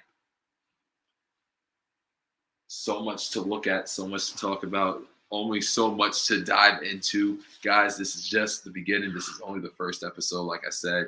Sorry for the, I don't know if it's like rambling or whatnot, but there's a lot to dive into, man. A lot to dive into, even by myself, So, and there will be more coming up very soon on Talking Elite in the Penthouse. Like we said, a fan interaction night. That is one of the things we do plan on doing. That will be coming sooner rather than later. This is for everybody.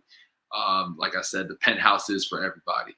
This will be a place where we can just come, vibe out, talk pro wrestling, talk life, and talk, even more. This is the safe haven. This is the safe haven of combat sports. So we've only just begun. We're only getting better. And this is just episode 1 of hopefully many, many, many, many more episodes to take place only in the Penthouse. Thank you so much, guys, for joining us. Thank you for just being a part of this ride, this journey with us. Like I said, thank you for being part of 5 prelude episodes. We are going strong, going into the holidays and headed back going into the new year as Don Sean joins us once more. Hey guys, sorry about that, guys. For any of you guys who have had recent surgeries, you guys would kind of know my daily struggle right now. I'm using my Dynahex, which is a micro scrub solution to prevent infection for the scarring. So as you guys can see, it's pretty intense. I don't really know if but it's pretty intense, It's, right. It's deep. Don't worry. The card is blocking it, man. All right, good. But the card is blocking let's it. kind of get back into it a little bit. So we were discussing Christian Cage, Jurassic Express, and the Super Click. Falls Count Anywhere 6-man tag trios match, as they call it. Falls Count Anywhere trios match. That is right. And we had both spoken about how we believe Jungle Boy might pin Adam Cole for indeed. the W. So on that point, to this effect, we have spoken about the Super Click versus Jurassic Express and Christian Cage. We've spoken. I'm telling you right now, it's gonna be a bad night for the Elite Saturday night. Oh yeah, it's gonna be a bad night for the Elite Saturday night, bro. Being the Elite's episode next week might be heartbreak on a full moon. Shout out to Chris Brown.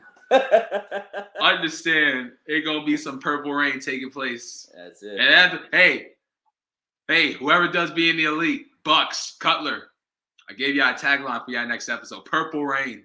Because that's what y'all gonna experience Saturday night. Purple Rain. Everybody's feelings gonna be hurt. Purple Rain in Minneapolis, bro. It's gonna be a sad night. It's gonna be a sad night for the Elite. But moving forward, top guys against FTR vying to be the first team in AEW history to win the World Tag Team titles twice in AEW. Twice. As they go against the Lucha Brothers. Indeed. As they go against the Lucha Brothers, who at this point in time yet to have defend the titles very often. They had a defense against Butcher and the Blade, and then they had a defense against the Acclaimed. So now, as this intensifies, this might be their most intense match yet. I'll tell you this. I take the AAA tag team match as a precursor for the Absolutely. fact that FTR is not going to win this match. Absolutely. I believe the Lucha Brothers do win this match. I disagree wholeheartedly with Jim Cornette's take about how AEW is burying FTR and all this. They just strapped the What did he say?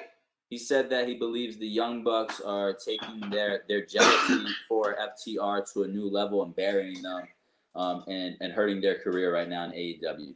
Now, bad take, my opinion. That's just my opinion, so bad take. But I think it's impossible Has to say FTR said, excuse me, but has FTR come out and said anything about their run in AEW? They haven't expressed, to any my knowledge, on anything I've seen, they haven't expressed any displeasure or anything about being signed with AEW or anything like that. They are. This is why people like Jim Cornette get on my last nerve. Oh, 100%. And it's, again, the concept that the wrestling landscape has changed, right? Like, we're more involved with the behind-the-scenes aspect of it now. We see these training schools. We see where people are at. And with that being said, I think it's really hard to say that when you take this team, FTR, who even pre-WWE were amazing in the indies, but since WWE, they have a championship belt collection like they're the Hardy Boys, like they're the Dudleys, like they're the modern-day Legion of Doom, you know, in the sense top guys, they're collecting Sean. titles. They're collecting titles. And they are belt collectors, my man. NXT Championship, Raw Championship, SmackDown Championship. All held twice. AAA. What? All except for the AAA Tag Team Champions held twice. That's what I'm saying. And now the AEW title. So, FTR versus Lucha Brothers is probably going to be one of the best matches on the card. If not sir. A show stealer. Tag team wrestling exemplified will be shown Saturday night. And again, this goes back to like what AEW announced during the first ever press conference, and that is tag team wrestling being one of their top things, being a main event thing, and this is a perfect example. Their tag team wrestling has been a proven, tried and true art form. And not even going to say a system. It has been an art form since the inception of All Elite Wrestling.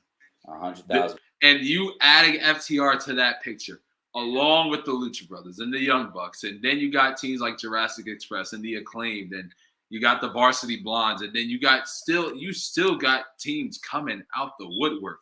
Coming in. You got Santana Ortiz, who has yet to hold the tag team titles. Now, let me tell you something. I wouldn't be mad if the top guys walk out with this Saturday night, because that sets up Santana and Ortiz taking the tag team titles from them. It does, but it would concern me if they do take the belts, because then it would start to seem like the tag belts are starting to trade hands a little too frequently, right? Like, and that's what I'm saying. Like, I think that's why the Lucha Brothers win Saturday night, because I think the Lucha Brothers are gonna have a lengthy run, and who knows, they could be on a collision course with Santana and Ortiz. They could be, which to me would make sense. It would make sense. You know, because they do have a history. Those and guys, boy, their matches and Impact and other places. So I would say where I could make it, I could make it make sense, for the sense that like FTR's run, their initial run, was probably about this length. You know, the same as the Lucha Brothers are at right now from the last. You know. From winning that All Out, yeah. Because FTR had a very quick run to when they lost it to the Bucks. Very much. And then for the Bucks to hold it for a decent amount of time, equivalent title defenses as Hangman and Kenny. Right. So same amount of days as Hangman and Kenny, 270 days. Yeah, well, same amount of days, same amount of title defenses, everything. So I think the next reign, FTR's reign, though, when they do win the titles, it will be a lengthy one. Yeah, I mean, at least 6 months. In my opinion. Really? You don't think it will break the Bucks and Hangman and Kenny's record? I don't think so. I think there's too many strong tag teams to make that believable right now for them. You know what I mean? Okay. Between, even 2.0 starting to look really good with all their dark wins. Of course. You know, there's a lot. And to me, there's so much greatness in the tag team division. Right. I could understand like them just from a workload, right? If we were saying like their title defenses and everything, so many top teams so frequently, I can understand them dropping a belt to like what we would consider like a mid card or a mid tier tag team, which would probably be seen on like Darker Elevation. because of that strength of schedule, you know, the body fatigue and everything. Like, again, and we mentioned this in the prelude. What's the team's name that FTR wrestled the other? Waves and Curls, something like that. Yeah, something like that, man. I mean, Las Superanas. That was Living legend luchadors, baby. That's it. The super living legend man. Living legend luchadors, my man. But yeah, so I honestly, even now, man, bro, I love the top guys. I know I would have.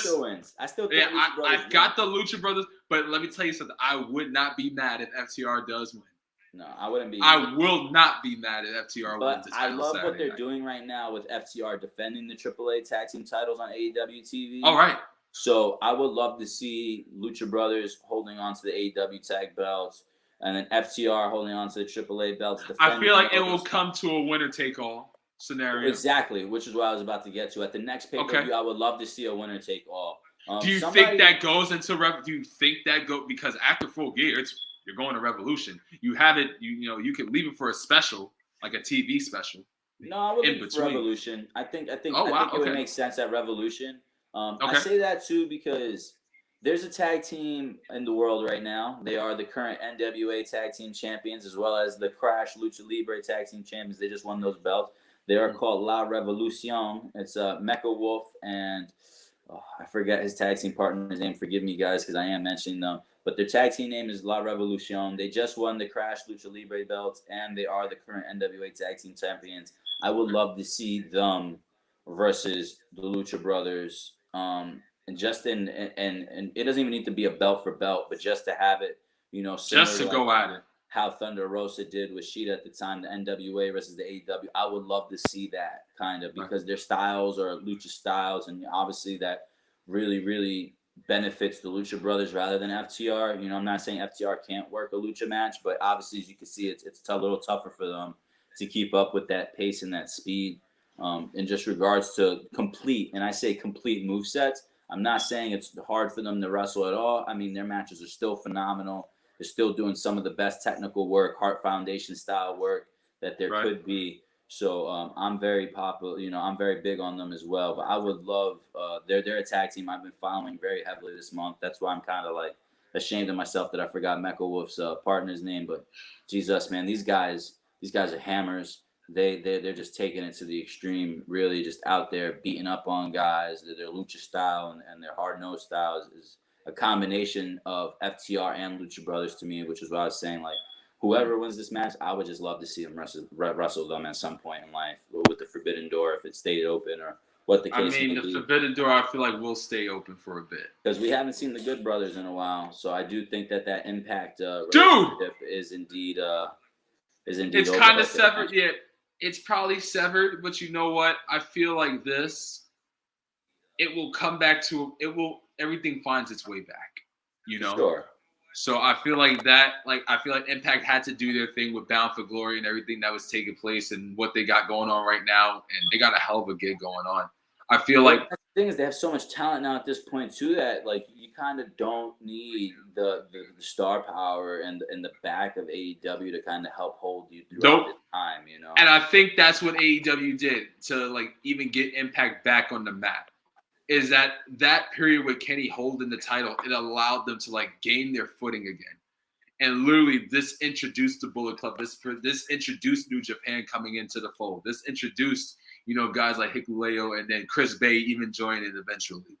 Well, Hikuleo's been a member of the Bullet Club for almost a year now. But yeah, in regards to Chris Bay, the Finesse Club was definitely something that took me completely off guard. And even speaking about that, newly AEW signed wrestler Leo Rush and Chris Bay had the same match on New Japan Strong.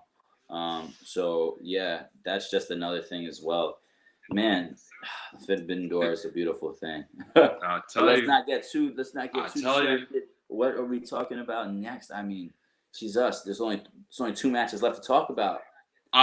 Is there really? Oh wait, there is. And we are talking about challenger Ty Conti versus Dr. Britt Baker. DMD. Now, There's been a lot going into the build of this match. Who doesn't love the Doctor, Don Sean? I love her even more now just because the build for this match, she is making it so believable that Ty Conti is indeed a challenger, is indeed somebody worth messing with her for the title. She's, obviously bashing her for her social media presence. All you share is ass pics, yada, yada, yada. That's how you got to the title shot. I mean, she's doing what she needs to do. She speaks highly of her for a split second, and then she just drags her through the mud the rest of the time just to make sure you guys don't forget, I'm the champ, but I'm a heel. Understand, Ty Conti's going to have the match of the night. She's going to have the match of her career Saturday night. I do believe that. She's worked her. Shows up ready. I hope. She worked her ass off, Don Sean. I don't think she would have gotten this opportunity if she didn't work her ass off. I don't think it was all just showing her ass, brother. I think she really worked her. You know what? Let's call it what it is right now. I got the Doctor winning the match, but at the end of the day, winning the match too. Hands down. Yeah, we can get that out the way. Hands down, Dr. Britt Baker wins the match. Dropping that belt to Thunder Rosa at Revolution. She ain't dropping. Oh, okay. I look at it like this. I feel like you give that doctor a run a few more months than Revolution. You let the TBS title sink in for a bit until Double or Nothing. You give her back to back. Give her back to back Double or Nothings. I would love to see, and you can't really do it with AEW because they don't really have that many belts where they can do a Clash of Champions style pay-per-view, But you know what? That's what I'm saying. They with one, and I know I was reading through the grapevine. They was they have TV specials coming up. They have 4 TV specials on TNT, along with keeping Rampage on Friday nights, which I think is gonna be. It's probably Fight for the Fallen. Potentially, right? Stuff like that. It'll be Fight for the Fallen, probably Fyter Fest. Yeah. They'll probably They'll separate Fight for the Fallen and Fyter Fest now that they're doing. I believe the Owen Cup will probably be a TV special. But do you make it? That's the thing. Do you make it a one-night tournament or do you make it a multi-week kind of deal with the Owen? Shit, man. That's a good point. And if they do make it a multi-week deal, it would be aired on Dynamite and Rampage and all that. Exactly. As you use your pay-per-view, you use your pay-per-views and your shows to have the Owen.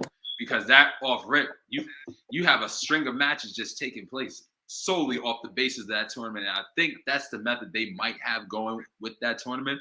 But in terms of Britt Baker keeping that title till Double or Nothing, and then the possibility of a Clash of the Champions style, because I heard they trademarked the phrase Battle of the Belts. Who did? Or BOTB. Yes. BOTB. That we don't know what that means, but I'm pretty sure that sounds like Battle of the Belts. Yeah. Sure. It sounds like Battle of the Belts to me, which is kind of like a Clash of the Champions style pay-per-view. And remember, WCW didn't really have that much titles back in the day either, but they had matches on the card that made it feel okay.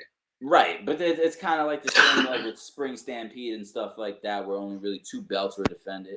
That was the essence of pro wrestling then in that time too. Let me not speak I know that for a fact. I'm not, I can't really say that, but for sure, to me, only having a couple of belts defended per pay-per-view really used to invest oh man, when are we gonna see the next one? While that makes it tough for AEW because they only have 4 pay-per-views a year, right? So you can't really do that. So you kind of got to stack every pay-per-view with the titles. If they do a Battle of the Belts, it would make sense, right? TBS champion versus women's champion, TNT champion versus the main champion. You can do the AAA tag team titles versus the AEW tag team titles, Mm-hmm. You're doing these types of things where you're working with other companies. That also presents the fact that you can open up the forbidden door again. You can bring these guys the New Japan title, the IWGP title versus the AEW belt, the US title versus the TNT title. There's because they did retire the IWGP Intercontinental belt with the fifth title. Yeah, with the 5th title, right? Belt. So, which to me is heartbreaking because that belt was very synonymous. Very synonymous in history. Shinsuke Nakamura, probably one of the most synonymous with the IWGP. And Hiroshi Tanahashi, Tetsuya Naito, for sure. Naito, Tetsuya Naito, Chris Jericho. Chris Jericho held it at one point. forever embodied with the Intercontinental Championship. Oh, he has yeah. the most titles held. In WWE. Only behind him are The Miz It's and The Miz. Shinsuke Nakamura. Shinsuke has 7 total runs between the IWGP and his WWE run. Oh, wow, okay. Then you got The Miz, who I believe has 9, and then Chris Jericho with 10, or The Miz with 8 Right. and Chris Jericho with 9. But yeah, back to it though. I definitely think Britt Baker takes Ty Conti through the muddy waters. Ty Conti will have her. She will have her match. She will have her moment made in Minneapolis. I'll say that. And for me, this is like a thing where she can really use this to either become a real big superstar or just kind of really just flatline her own career. You know what I mean? And what I say by that is if Ty Conti has a great showing and loses this match, she needs to be put against competition such as Chris Statlander, somebody who just challenged for the belt in such a strong way as well. Hell, I wouldn't even be mad if you said Anna Jay. And that's what I was gonna say, but Anna Jay is like, bro. I don't. Yeah. Oh, here's my okay. She didn't make it past the first round of the TBS tournament. That's what I'm saying, So bro. it's And my thing is, I would have loved to see Anna Jay like go deep into the tournament. I mean, yes, she lost to Jamie Hayter, but I don't know. That's kind of like a toss up to me still. That's still a toss up. I wanted Jamie Hayter to win that match. Really? Dude, I think Jamie Hayter is one of the best women in pro wrestling today. She's a beast. She's strong. I feel like that match was a toss-up, though. Yeah, for sure. A huge toss-up. I'll tell you this. I thought they were going to have Anna Jay win because of her popularity. Her popularity is huge and through the roof. I mean, You got John Silver getting her over with the Anna thing. And then, you got, like, other stuff as well. Like, obviously, besides, her presence and her looks that obviously so many fans nowadays are kind of going ham for, but it's just like they have great young talent, so I'm cool with Jamie Hayter getting the win over her. I won't lie. I don't think it made Anna look weak. I think it just goes to say like, hey, we're investing a little more into Anna, and her time will come. Absolutely. I feel like this will be her test run Saturday night. Saturday night will be her test run, but then for Ty, for sure, yeah. With the whole card, it boils down to one. It all comes down to this. The main event for the World Heavyweight Championship. Kenny Omega defends the title against the number 1 contender. Finally, the Hangman Adam Page. Adam Page. The journey, cowboy shit. The journey culminates in Minneapolis, Don Sean. I had to think about it. I'm like, man, they really built this out over 2 years. They did. And I'm glad they did. I'm glad they did because you saw from the very beginning, you saw Adam Page say, I'm going to be the first champion. Right. You saw him mess up. Then you started seeing his lost to Jericho. Down. Right. You started seeing his spiral down after the loss to Jericho. The drinking begins. He wins the tag team belts with Kenny on a whim. And now the him and Kenny storyline begin. They're defending the belts. It was kind of like, it's funny. Not many people may get this reference because they might not be as up on wrestling, but they're really doing the Scott Hall, Kevin Nash storyline with Kenny and Hangman. They're partners. They were members of a group together. One of them gets outcasted. The only difference is Hangman went to the Dark Order instead of the other NWO, instead of going from the Wolfpack to the Black and White. In a way. He has a drinking problem, yada, yada, yada. How do they make it their own? Obviously, Kenny isn't like Kevin, so he's not going to be that way. They're doing their thing. But, man, Jesus, the storyline is very Kevin Nash, Scott Hall. It's been there. I'm invested but I think it's been like, exactly. It's a storyline that you're like, my God, this journey will culminate Saturday night. And it's a fitting end for the Hangman. Because he will win the title. This will be a grandstand, pomp and circumstance moment. I'll tell you what, it makes the fact that Kenny's run with that title this past year was very much warranted, because I don't think we're going to see Kenny hold that title for a while. He will not hold the world title. Yeah. I think this run was to, like, for everybody's, okay, enjoy Kenny, because I think that title is gonna go through its realm of superstars before it comes back to Kenny. I think Kenny gets his hands on the TNT title again before he gets his hand on the AEW belt again for sure. Yeah. Oh, okay. But yeah, I definitely agree. I will say if Hangman doesn't win, I'm gonna be shocked. I'm gonna be shocked because I don't understand why Victoria would need more than 2 years, But right, if it does happen and I wins, gotta see. Does Hangman win in the rematch at Revolution? You know what I mean? Like, but that's the thing. Like, does this go past Revolution? Like, does Hangman win the title? And does Hangman win the title? Yes. And then he goes through Miro. And then he goes through all these people just to lose it to MJF soon? Or do you have Kenny win the title, retain the title, go against Miro? I mean, that match would be good. Don't get me wrong, but still, where's the logic behind that match? Yeah. Where's the I mean, I think they're lining it up. Hangman to win, Miro to be his first title defense. Miro being, and that's a hell of a first defense. That's what I was saying. Especially that's a hell of a title defense. After that TNT run he just had, it was insane. Right. That's a hell of a title defense to go into literally just after beating Kenny Omega. Well, it's gonna be insane, and I feel like you're excited. I'm excited. The Hangman's title run is it's gonna be special because I'll say this. Yes, I revert back to MJF because I am fully confident in my heart Maxwell Jacob Friedman will be world champion right after the Hangman. I think so too. I think he wins it, but probably at next year's Full Gear. Okay. You see Hangman breaking Kenny and Moxley's record of 270? No. I don't think he wins the belt. Maybe not Full Gear. What comes before Full Gear? What just happened? All out, yeah. Maybe at All Out. Okay. Or even Double or Nothing. You know what I mean? But right. I don't see it happening as soon as Revolution. That would be very, very a smack in the face to Hangman, No. I think MJF wins the title.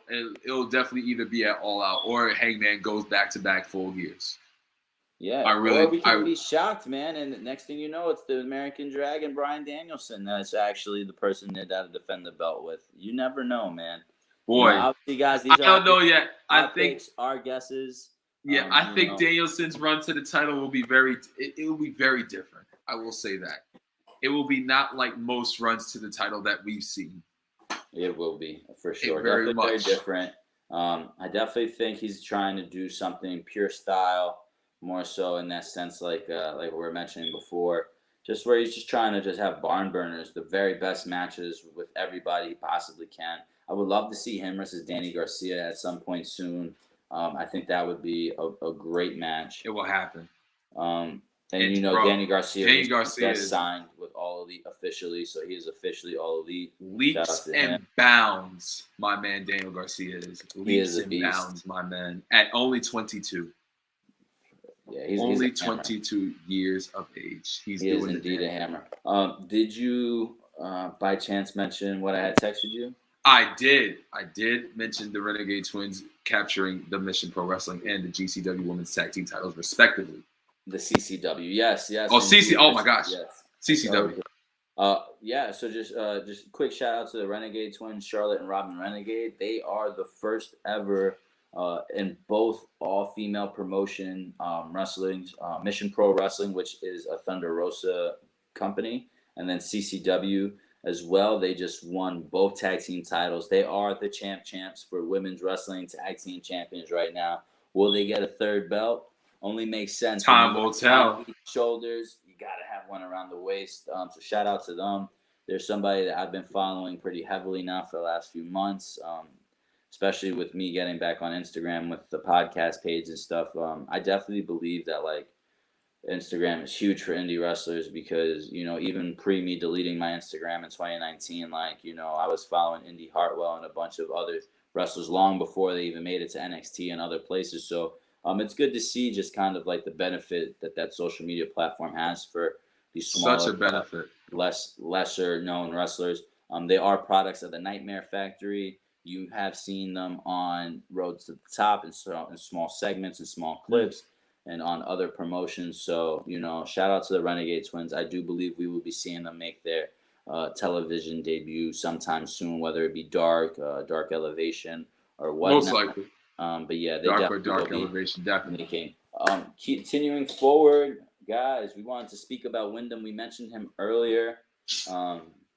And with this, Hollywood, our boy was making a feature film. It is a 2-week shoot. It will start at the in like a week or two, based off of he's going to be making it with the same guy who did his Fiend promo, as well as the first couple episodes of the Firefly Funhouse that he filmed when he was still at home. So I'm excited to see what this is. And with that being said, will be shot in Tennessee. Yes, which is interesting. It's a very interesting place for a horror film, but hey, I digress. But with that being said, at Full Gear, do we see some debuts? So many recent releases. Does it make sense to have somebody come? I feel like you see at least I'll say probably one, if it makes sense. I don't think you'll start like seeing them come out until after Full Gear, to be completely honest. This news just surfaced. So I don't think, and you also got to remember, we don't know the stature of their contracts. Do they have the 90-day no compete clause? Do they have a 30-day or a 60-day no compete clause?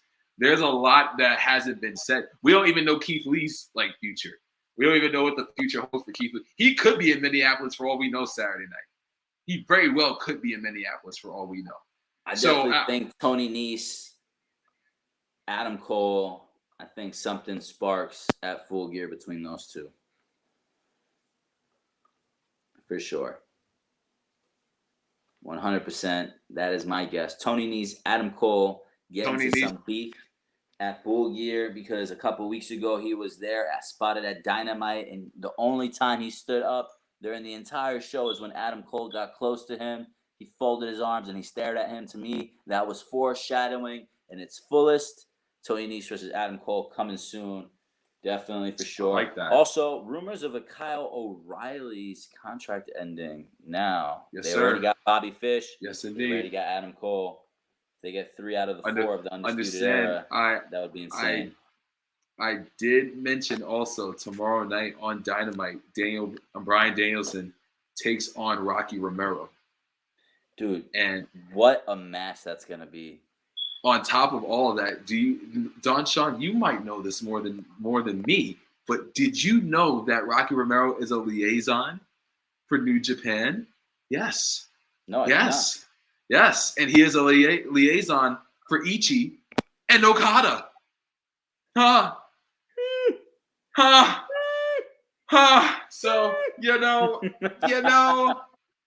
Listen, I feel if they bring Okada, it has to be against a champion, right? And Okada, the person he's had the most history with is Kenny. So unless Kenny drops the belt to Hangman and then is willing to wrestle Okada, and Okada's willing to defend the 4th IWGP Heavyweight Championship in AEW, since it's not really legitimized right now as the championship, that would be dope. I would love to see what happens. That's a dope concept. That's a dope concept. Okada, does it happen, Danielson said he wants Okada. CM Punk said he wants Okada. These guys are calling for Okada.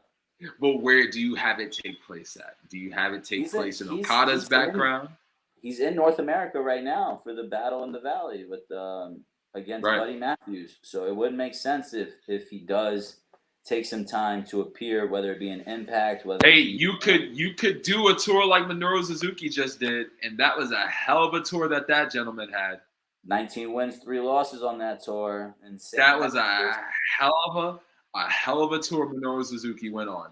Absolutely. All throughout the Indies, he had a few runs in AEW, he had a few runs in Impact, he had a lot of runs in GCW. Like my man Minoru Suzuki, you could do it like that, Okada. Come on down stateside, my friend. We got some wrestling for you. We got work. We got work over here stateside, my man. We got wrestling. We got some wrestling, man. For sure. Guys, I'm going to take a moment now to step away from the pro wrestling talk. As we know, we are not just a pro wrestling podcast, guys. We talk Sir. about all the combat sports. So while we have the moment, I want to take this opportunity towards the end of our show and speak about this weekend's events. This weekend was a huge night, not only for pro wrestling on the indie scene, but for combat sports with Boxing, MMA. Saul Canelo Alvarez fighting Caleb Plant and UFC 268 happening. So just speaking on that, I'm just going to jump onto the Canelo Alvarez versus Caleb Plant fight because the only fight actually worth talking about, in my opinion, is the main event. While that co-main event was a beast and it ended in a knockout, the main event was obviously what we were all there for. Saw Canelo Alvarez becoming the undisputed super middleweight champion, beating 21-0 Caleb Plant via 11th round knockout.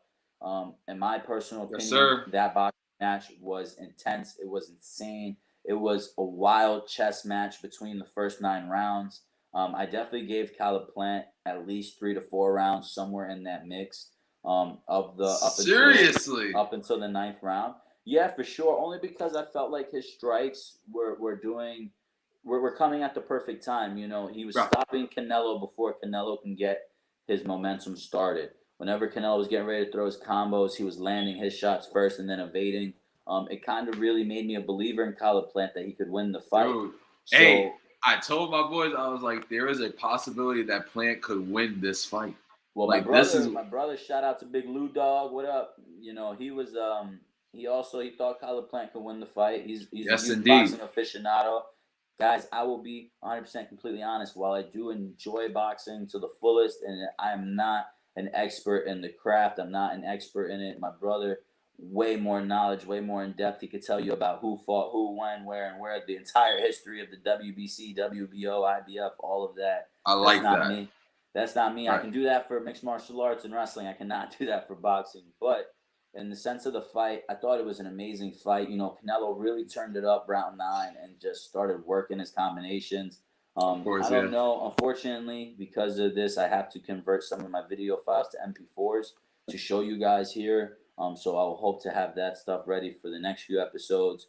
If I did have that now, I would show you guys, which we did share on our Instagram page. We were one of the first people to share this before it became blown up and the way it's been today. There was a conversation in the 9th round that was caught and filmed between Caleb Plant and Canelo Alvarez, in which you saw that the match was now the fight was gonna take a change, right? Caleb Plant started to commend Canelo Alvarez for his skills, letting him know he respected him. He was like, wow, you know, this fight's pretty good, right? And Canelo was like, yeah, I like it. I like it a lot. And he was like, you know, I respect your skills. And Canelo was like, I know. And then Caleb was just like, oh, you know, I'm pretty good for 21-0, huh? You know, and Canelo nodded in improvement. And then, you know, they went back to fighting.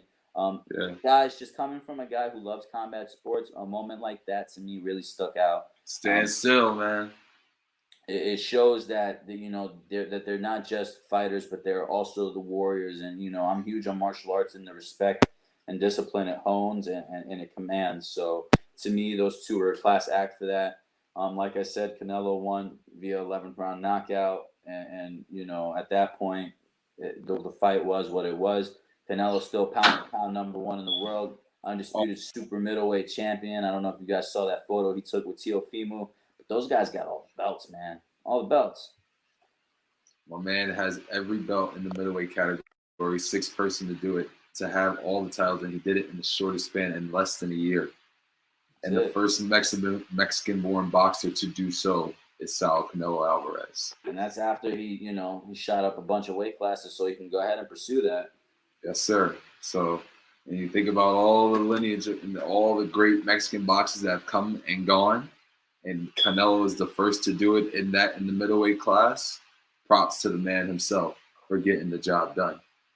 That is a fact. And speaking on Canelo, you know, there was somebody calling him out all weekend who ended up doing his deed in the main event of UFC 268. Kamaru Usman has been talking about how he wants the #1 pound for pound in mixed martial arts to box #1 pound for pound in boxing.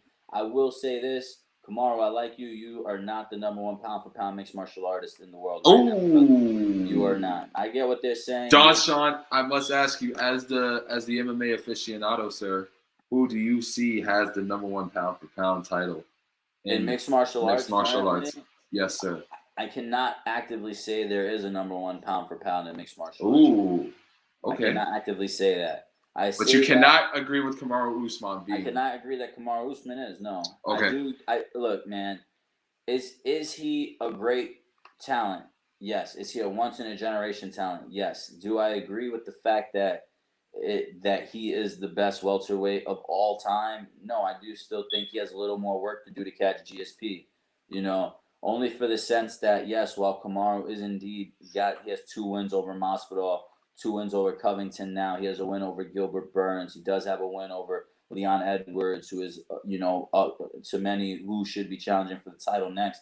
I do believe there is a lot of work left for him to do. You know, there is Michael Chiesa, there is Vicente Luque, there is Neil Magny, there are, the new guy Khamzat Chimaev. There is so many new challengers in the welterweight division that he can fight.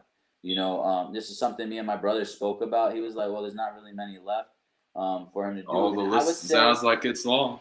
I would say that if for those who think there's not many left, I would say it's probably because the welterweight division is not as strong right now as it has been in years past. It is kind of getting flooded with some contenders coming up from lightweight and whatnot. So I would love to see kind of how it rounds out a little bit more.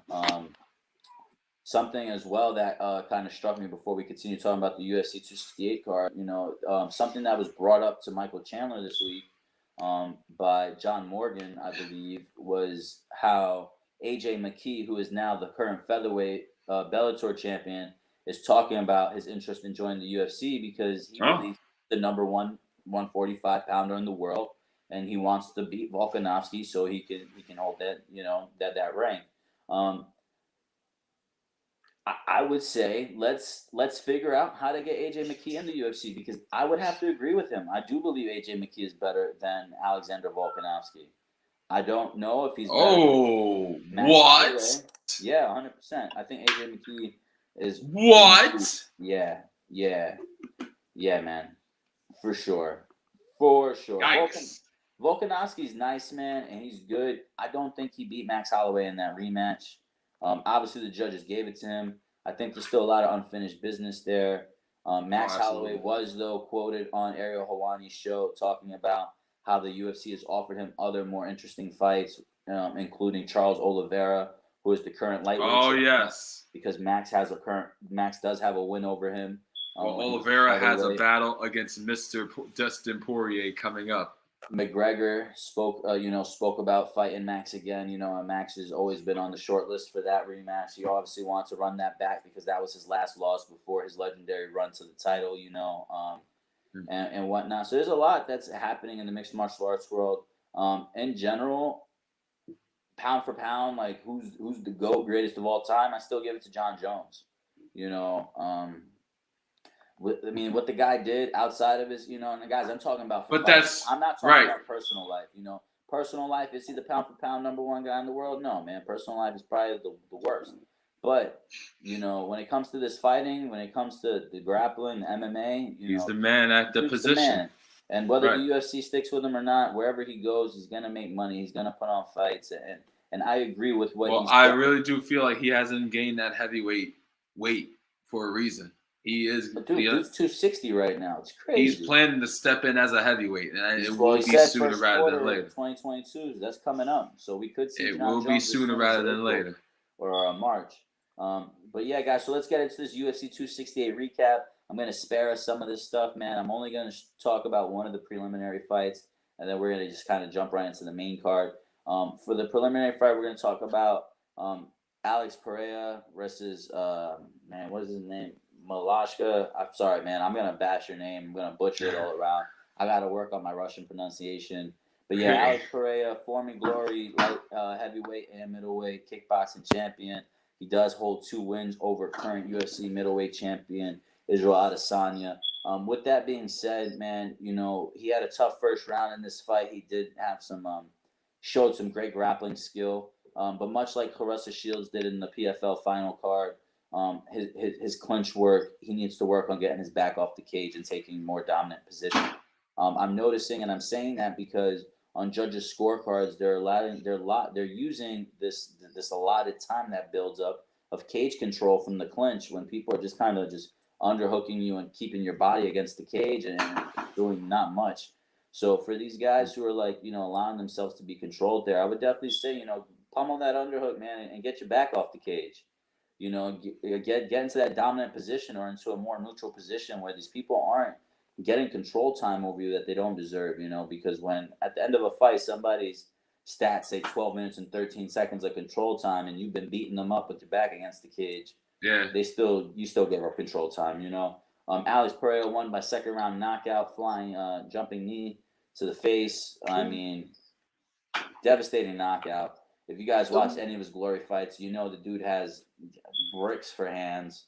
He's knocked out Israel Adesanya, as we've said. But with that being said, I mean, Israel Adesanya has spoken since this fight has occurred. And he has, he's been very honest. He's like, you guys all continue to talk about the knockout and the decision loss. But what you guys don't mention is right before I got knocked out by him was I rocked him and I hurt him. And I got knocked out because at that time I was younger and all I wanted to do was throw hands. And now I'm much older and a wiser fighter. Much more skilled, right? And I agree, man. I don't think Pereira can walk into that fight thinking he's going to win just because he's knocked him out before. MMA is very different. Izzy's shown in MMA that he's a different fighter. And also, I think it's completely unfair that everybody's overlooking Robert Whittaker. Like, Izzy's just going to beat him, defend his belt 100 times until this Pereira guy is ready to challenge him for a belt. That's just not the way it's going to work, in my opinion. Honestly, Israel Adesanya has a tall task at hand with Robert Whittaker in this rematch to the effect where I believe Robert Whittaker gets his belt back. So, yeah. But that's just me speaking. Now, that was the main prelim, and then we jump right into the main card, and holy I'm shit. sorry. Didn't Justin Gaethje and Michael Chandler open up that said main card you speak of? Yes. And this is literally, and this is literally what I was saying, like how AEW can kind of bite the style of what the UFC did. The UFC, and I've been to, this was the first one in New York since legalized MMA that I've missed. Been to everyone at the Garden and the Barclays Center since. And I will tell you, the seats are never completely filled out at the start of the main card. It's never until about the middle of the main card that the seats get packed out. Those seats, I got videos from my brother. I got videos from my boy Will. Shout out to my boy Will. They were all in attendance at the Garden, and they sent me videos, and that place was packed out during the preliminaries. Justin Gaethje, Michael Chandler, what a way to open up the card. A 15-minute, 3-round war. Personally, I believe it was a mercy decision from Justin Gaethje. Because holy shit, that uppercut in the second round sent Michael Chandler's soul into the nether realm like this was Mortal Kombat for real, bro. My man. That was more than a fatality. That was super brutality. That uppercut just said, dink! And you saw Chandler's life leave him for a second. He said, whoa. Do you see the whole meme where they got his face like literally looking like a little plumber? I'm like, God almighty. The meme? Oh my God. Did you not see the video of him with the ice pack today? No. He has a face ice pack and he's like talking to his son and stuff. My God. Damn. Yikes. Guys, I'm a huge Michael Chandler fan. I've been a Michael Chandler fan since long before he was in the UFC. I've seen many of his fights. I've been to the Bellators at the Garden as well. Michael Chandler does not have a great record in the Garden. I will tell you that. But wow, I definitely think Michael Chandler's stock goes up after a fight like that, like Saturday night against Justin Gaethje. Man, but Michael Chandler, don't ever do that much Don't ever do that much gamesmanship again, bro. Because while you could take a punch, there's absolutely no need for you to get beat up like that. Cut it out, bro. It can take a licking and keep on ticking, but you know what? Sometimes you just gotta. All that blood shit wasn't cute, bro. You're getting ripped up, man. You gotta know when to hold and gotta know when to fold, bro. But man, what a fight. Justin Gaethje, absolute animal. I agree with him. There is nobody else. He's number 2 in the world. He does deserve the winner of Oliveira and And Dustin Poirier, Poirier, even though he absolutely. did challenge Khabib for the belt. Khabib retired, you know what I mean? Oliveira got the shot. He has the belt.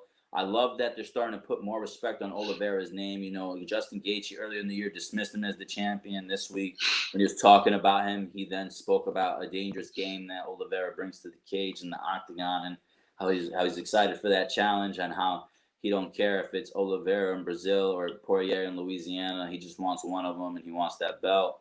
Another thing that also caught me and made me kind of more appreciative was Dustin Poirier speaking on the Dan Lambert podcast with American Top Team, just kind of talking about how Oliveira brings a very violent and different striking style to the cage and octagon, and how nobody has spoken about that, how he throws knees and elbows with the worst of intentions so frequently throughout a fight.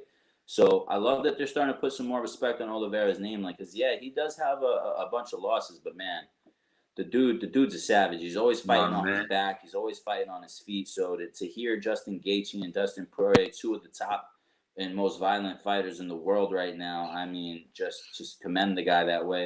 It really puts some strength on his name again, and really, so shout out to them. Shout out to Charles Oliveira. I can't wait. December 11th, UFC 269. That fight's gonna be insane as well. It's gonna be a And barn then burner.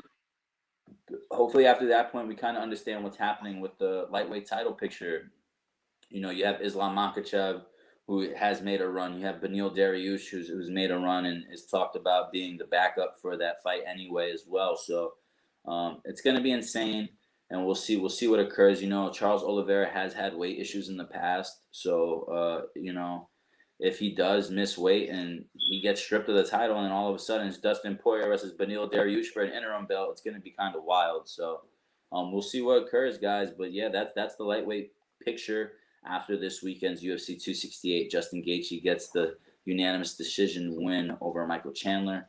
And then we got into Hurricane Shane Burgos versus Billy Quarantillo. Another war. Started off slow, but the second and third round, holy, those guys were beating on each other. You know, Shane Burgos with the body shots really started to work on Billy Quarantillo's cardio. Billy Quarantillo, though, man, some huge shots. Had Shane rocked. You know, I was kind of nervous what happened to Shane with Edson would happen again with Billy Q. Thankfully, he was able to hold out for that decision victory.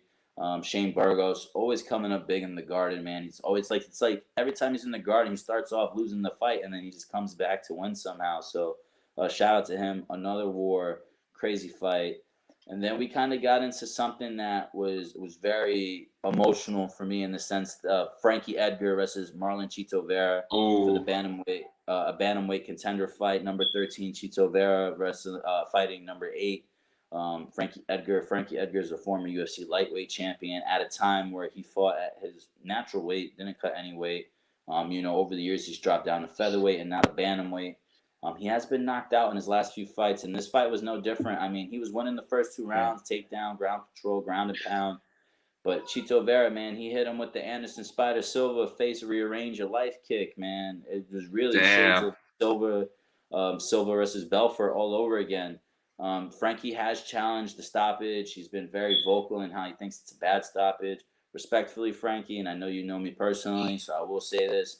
I disagree. I think it was a great stoppage. I say it was emotional for me because I did think that had Frankie won the fight against Chito, he was going to retire on the spot because that would have been at home and culminated such a beautiful career.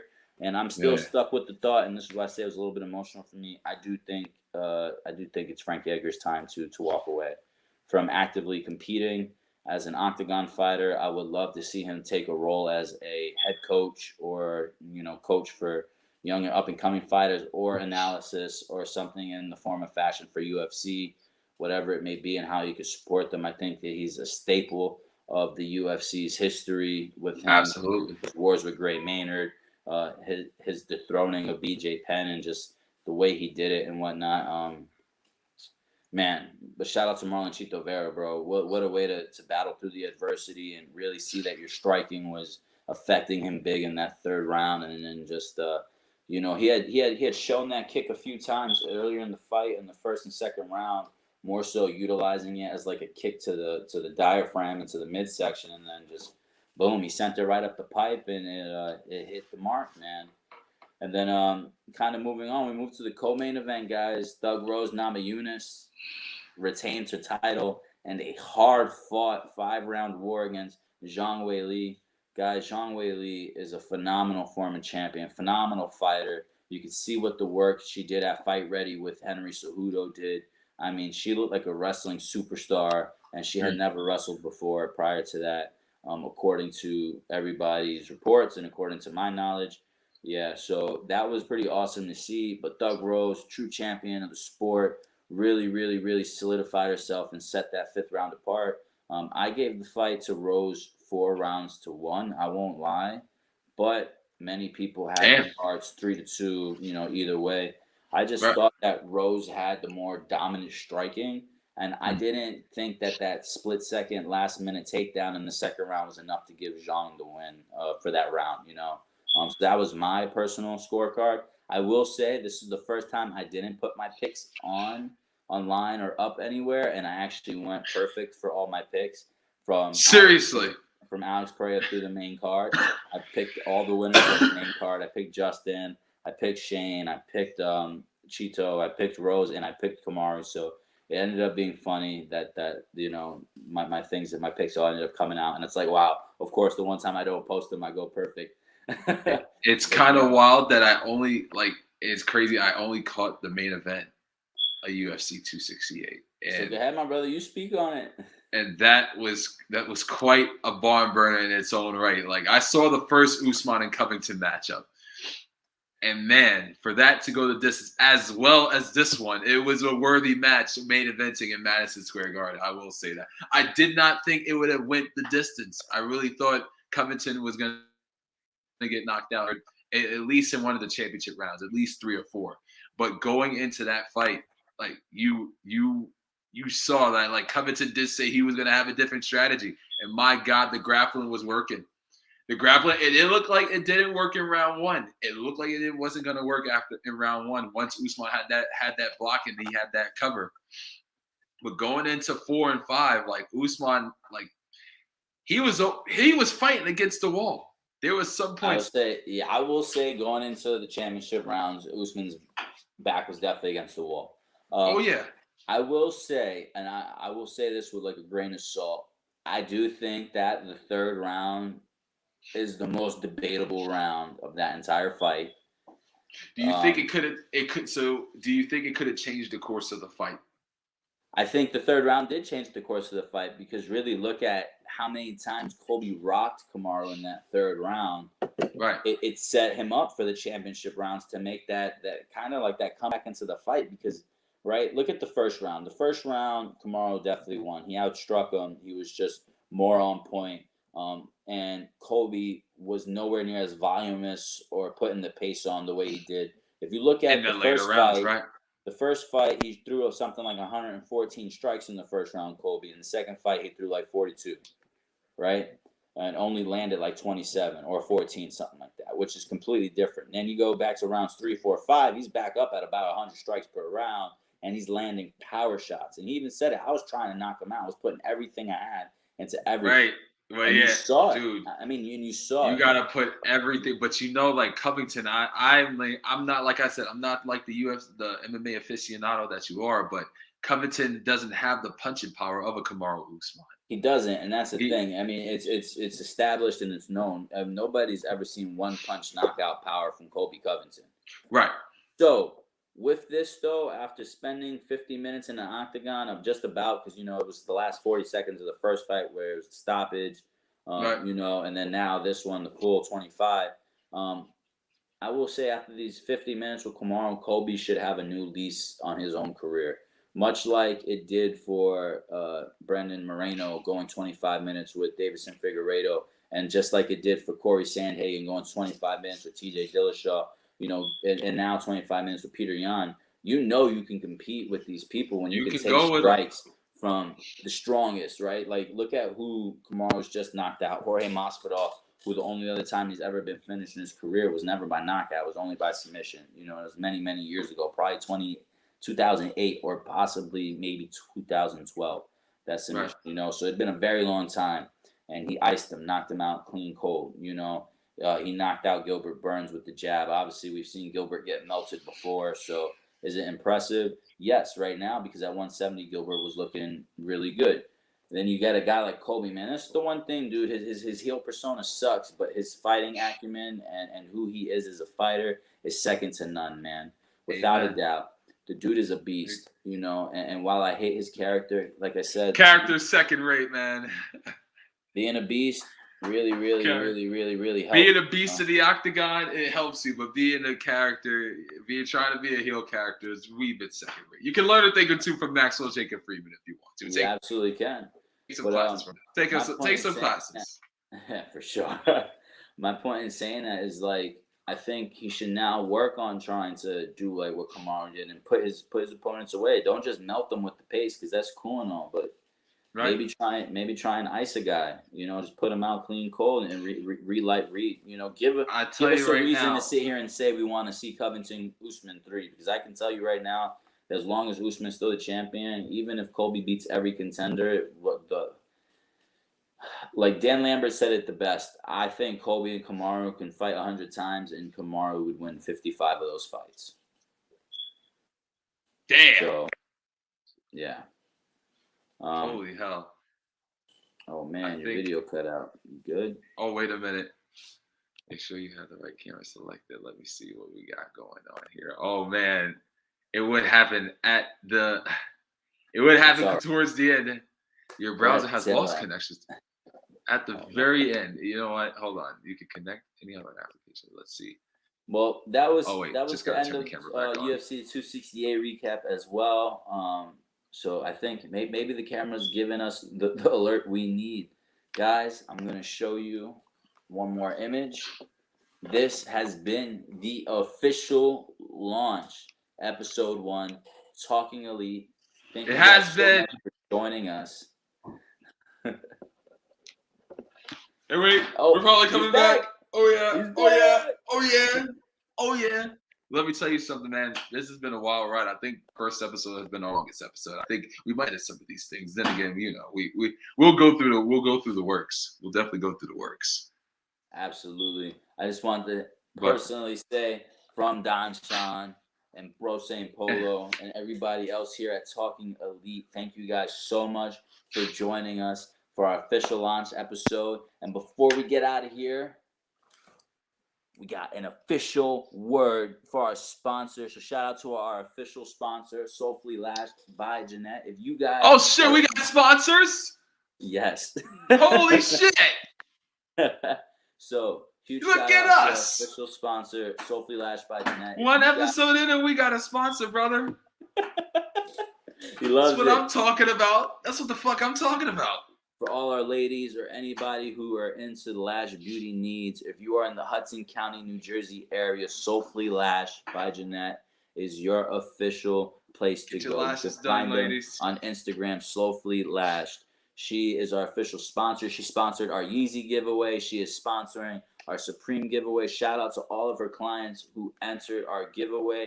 And not many people will know one of her clients is actually the winner of our Yeezy giveaway. Shout out to Soulfully Lashed. But shout out to Soulfully Lashed, guys. She is doing a Thanksgiving holiday canned food drive. For every can you bring, it is $1 off of your total bill. If you use the code Talking Elite, let her know that Bro St. Polo and Don Sean sent you. You will get your lashes done, ladies.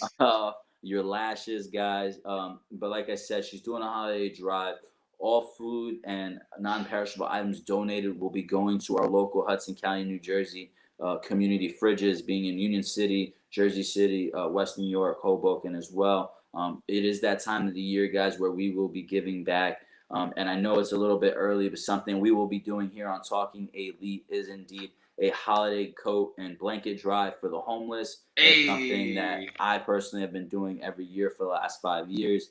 And I will definitely be continuing to do that here with the show. The goal is to take our opportunity and our platform to help provide, as many people do know or do not know. I know this is our official launch. And on our next episode, this episode 2, we will give you guys our backgrounds again.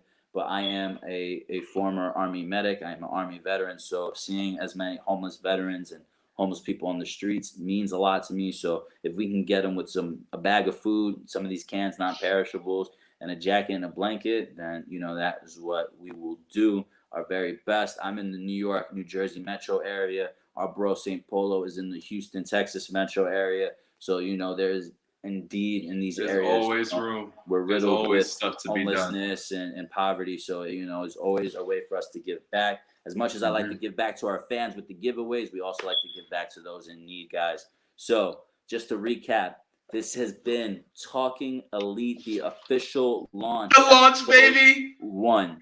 We did it! Shout out to our winner for the to the moon, giveaway. baby! To the moon, man! To our official winner for the official launch giveaway. Stay tuned at a special time, special day. Just stay tuned to our social media. You guys will see where we'll be announcing the supreme giveaway. Yes, sir. Guys, episode 2 will be Anytime. coming at you soon as well. Stay tuned to social media for that. Until then, it's your boy, the Don Sean. And it's your boy, Brother St. Polo. Brothers and sisters, peace, love, and pro wrestling. Again, dream elite, think elite, be elite, and last and most but of not all, least, talk elite, my man. Let's get it, baby. Yo. See you guys soon. Hug somebody you love, man. Be good to yourselves.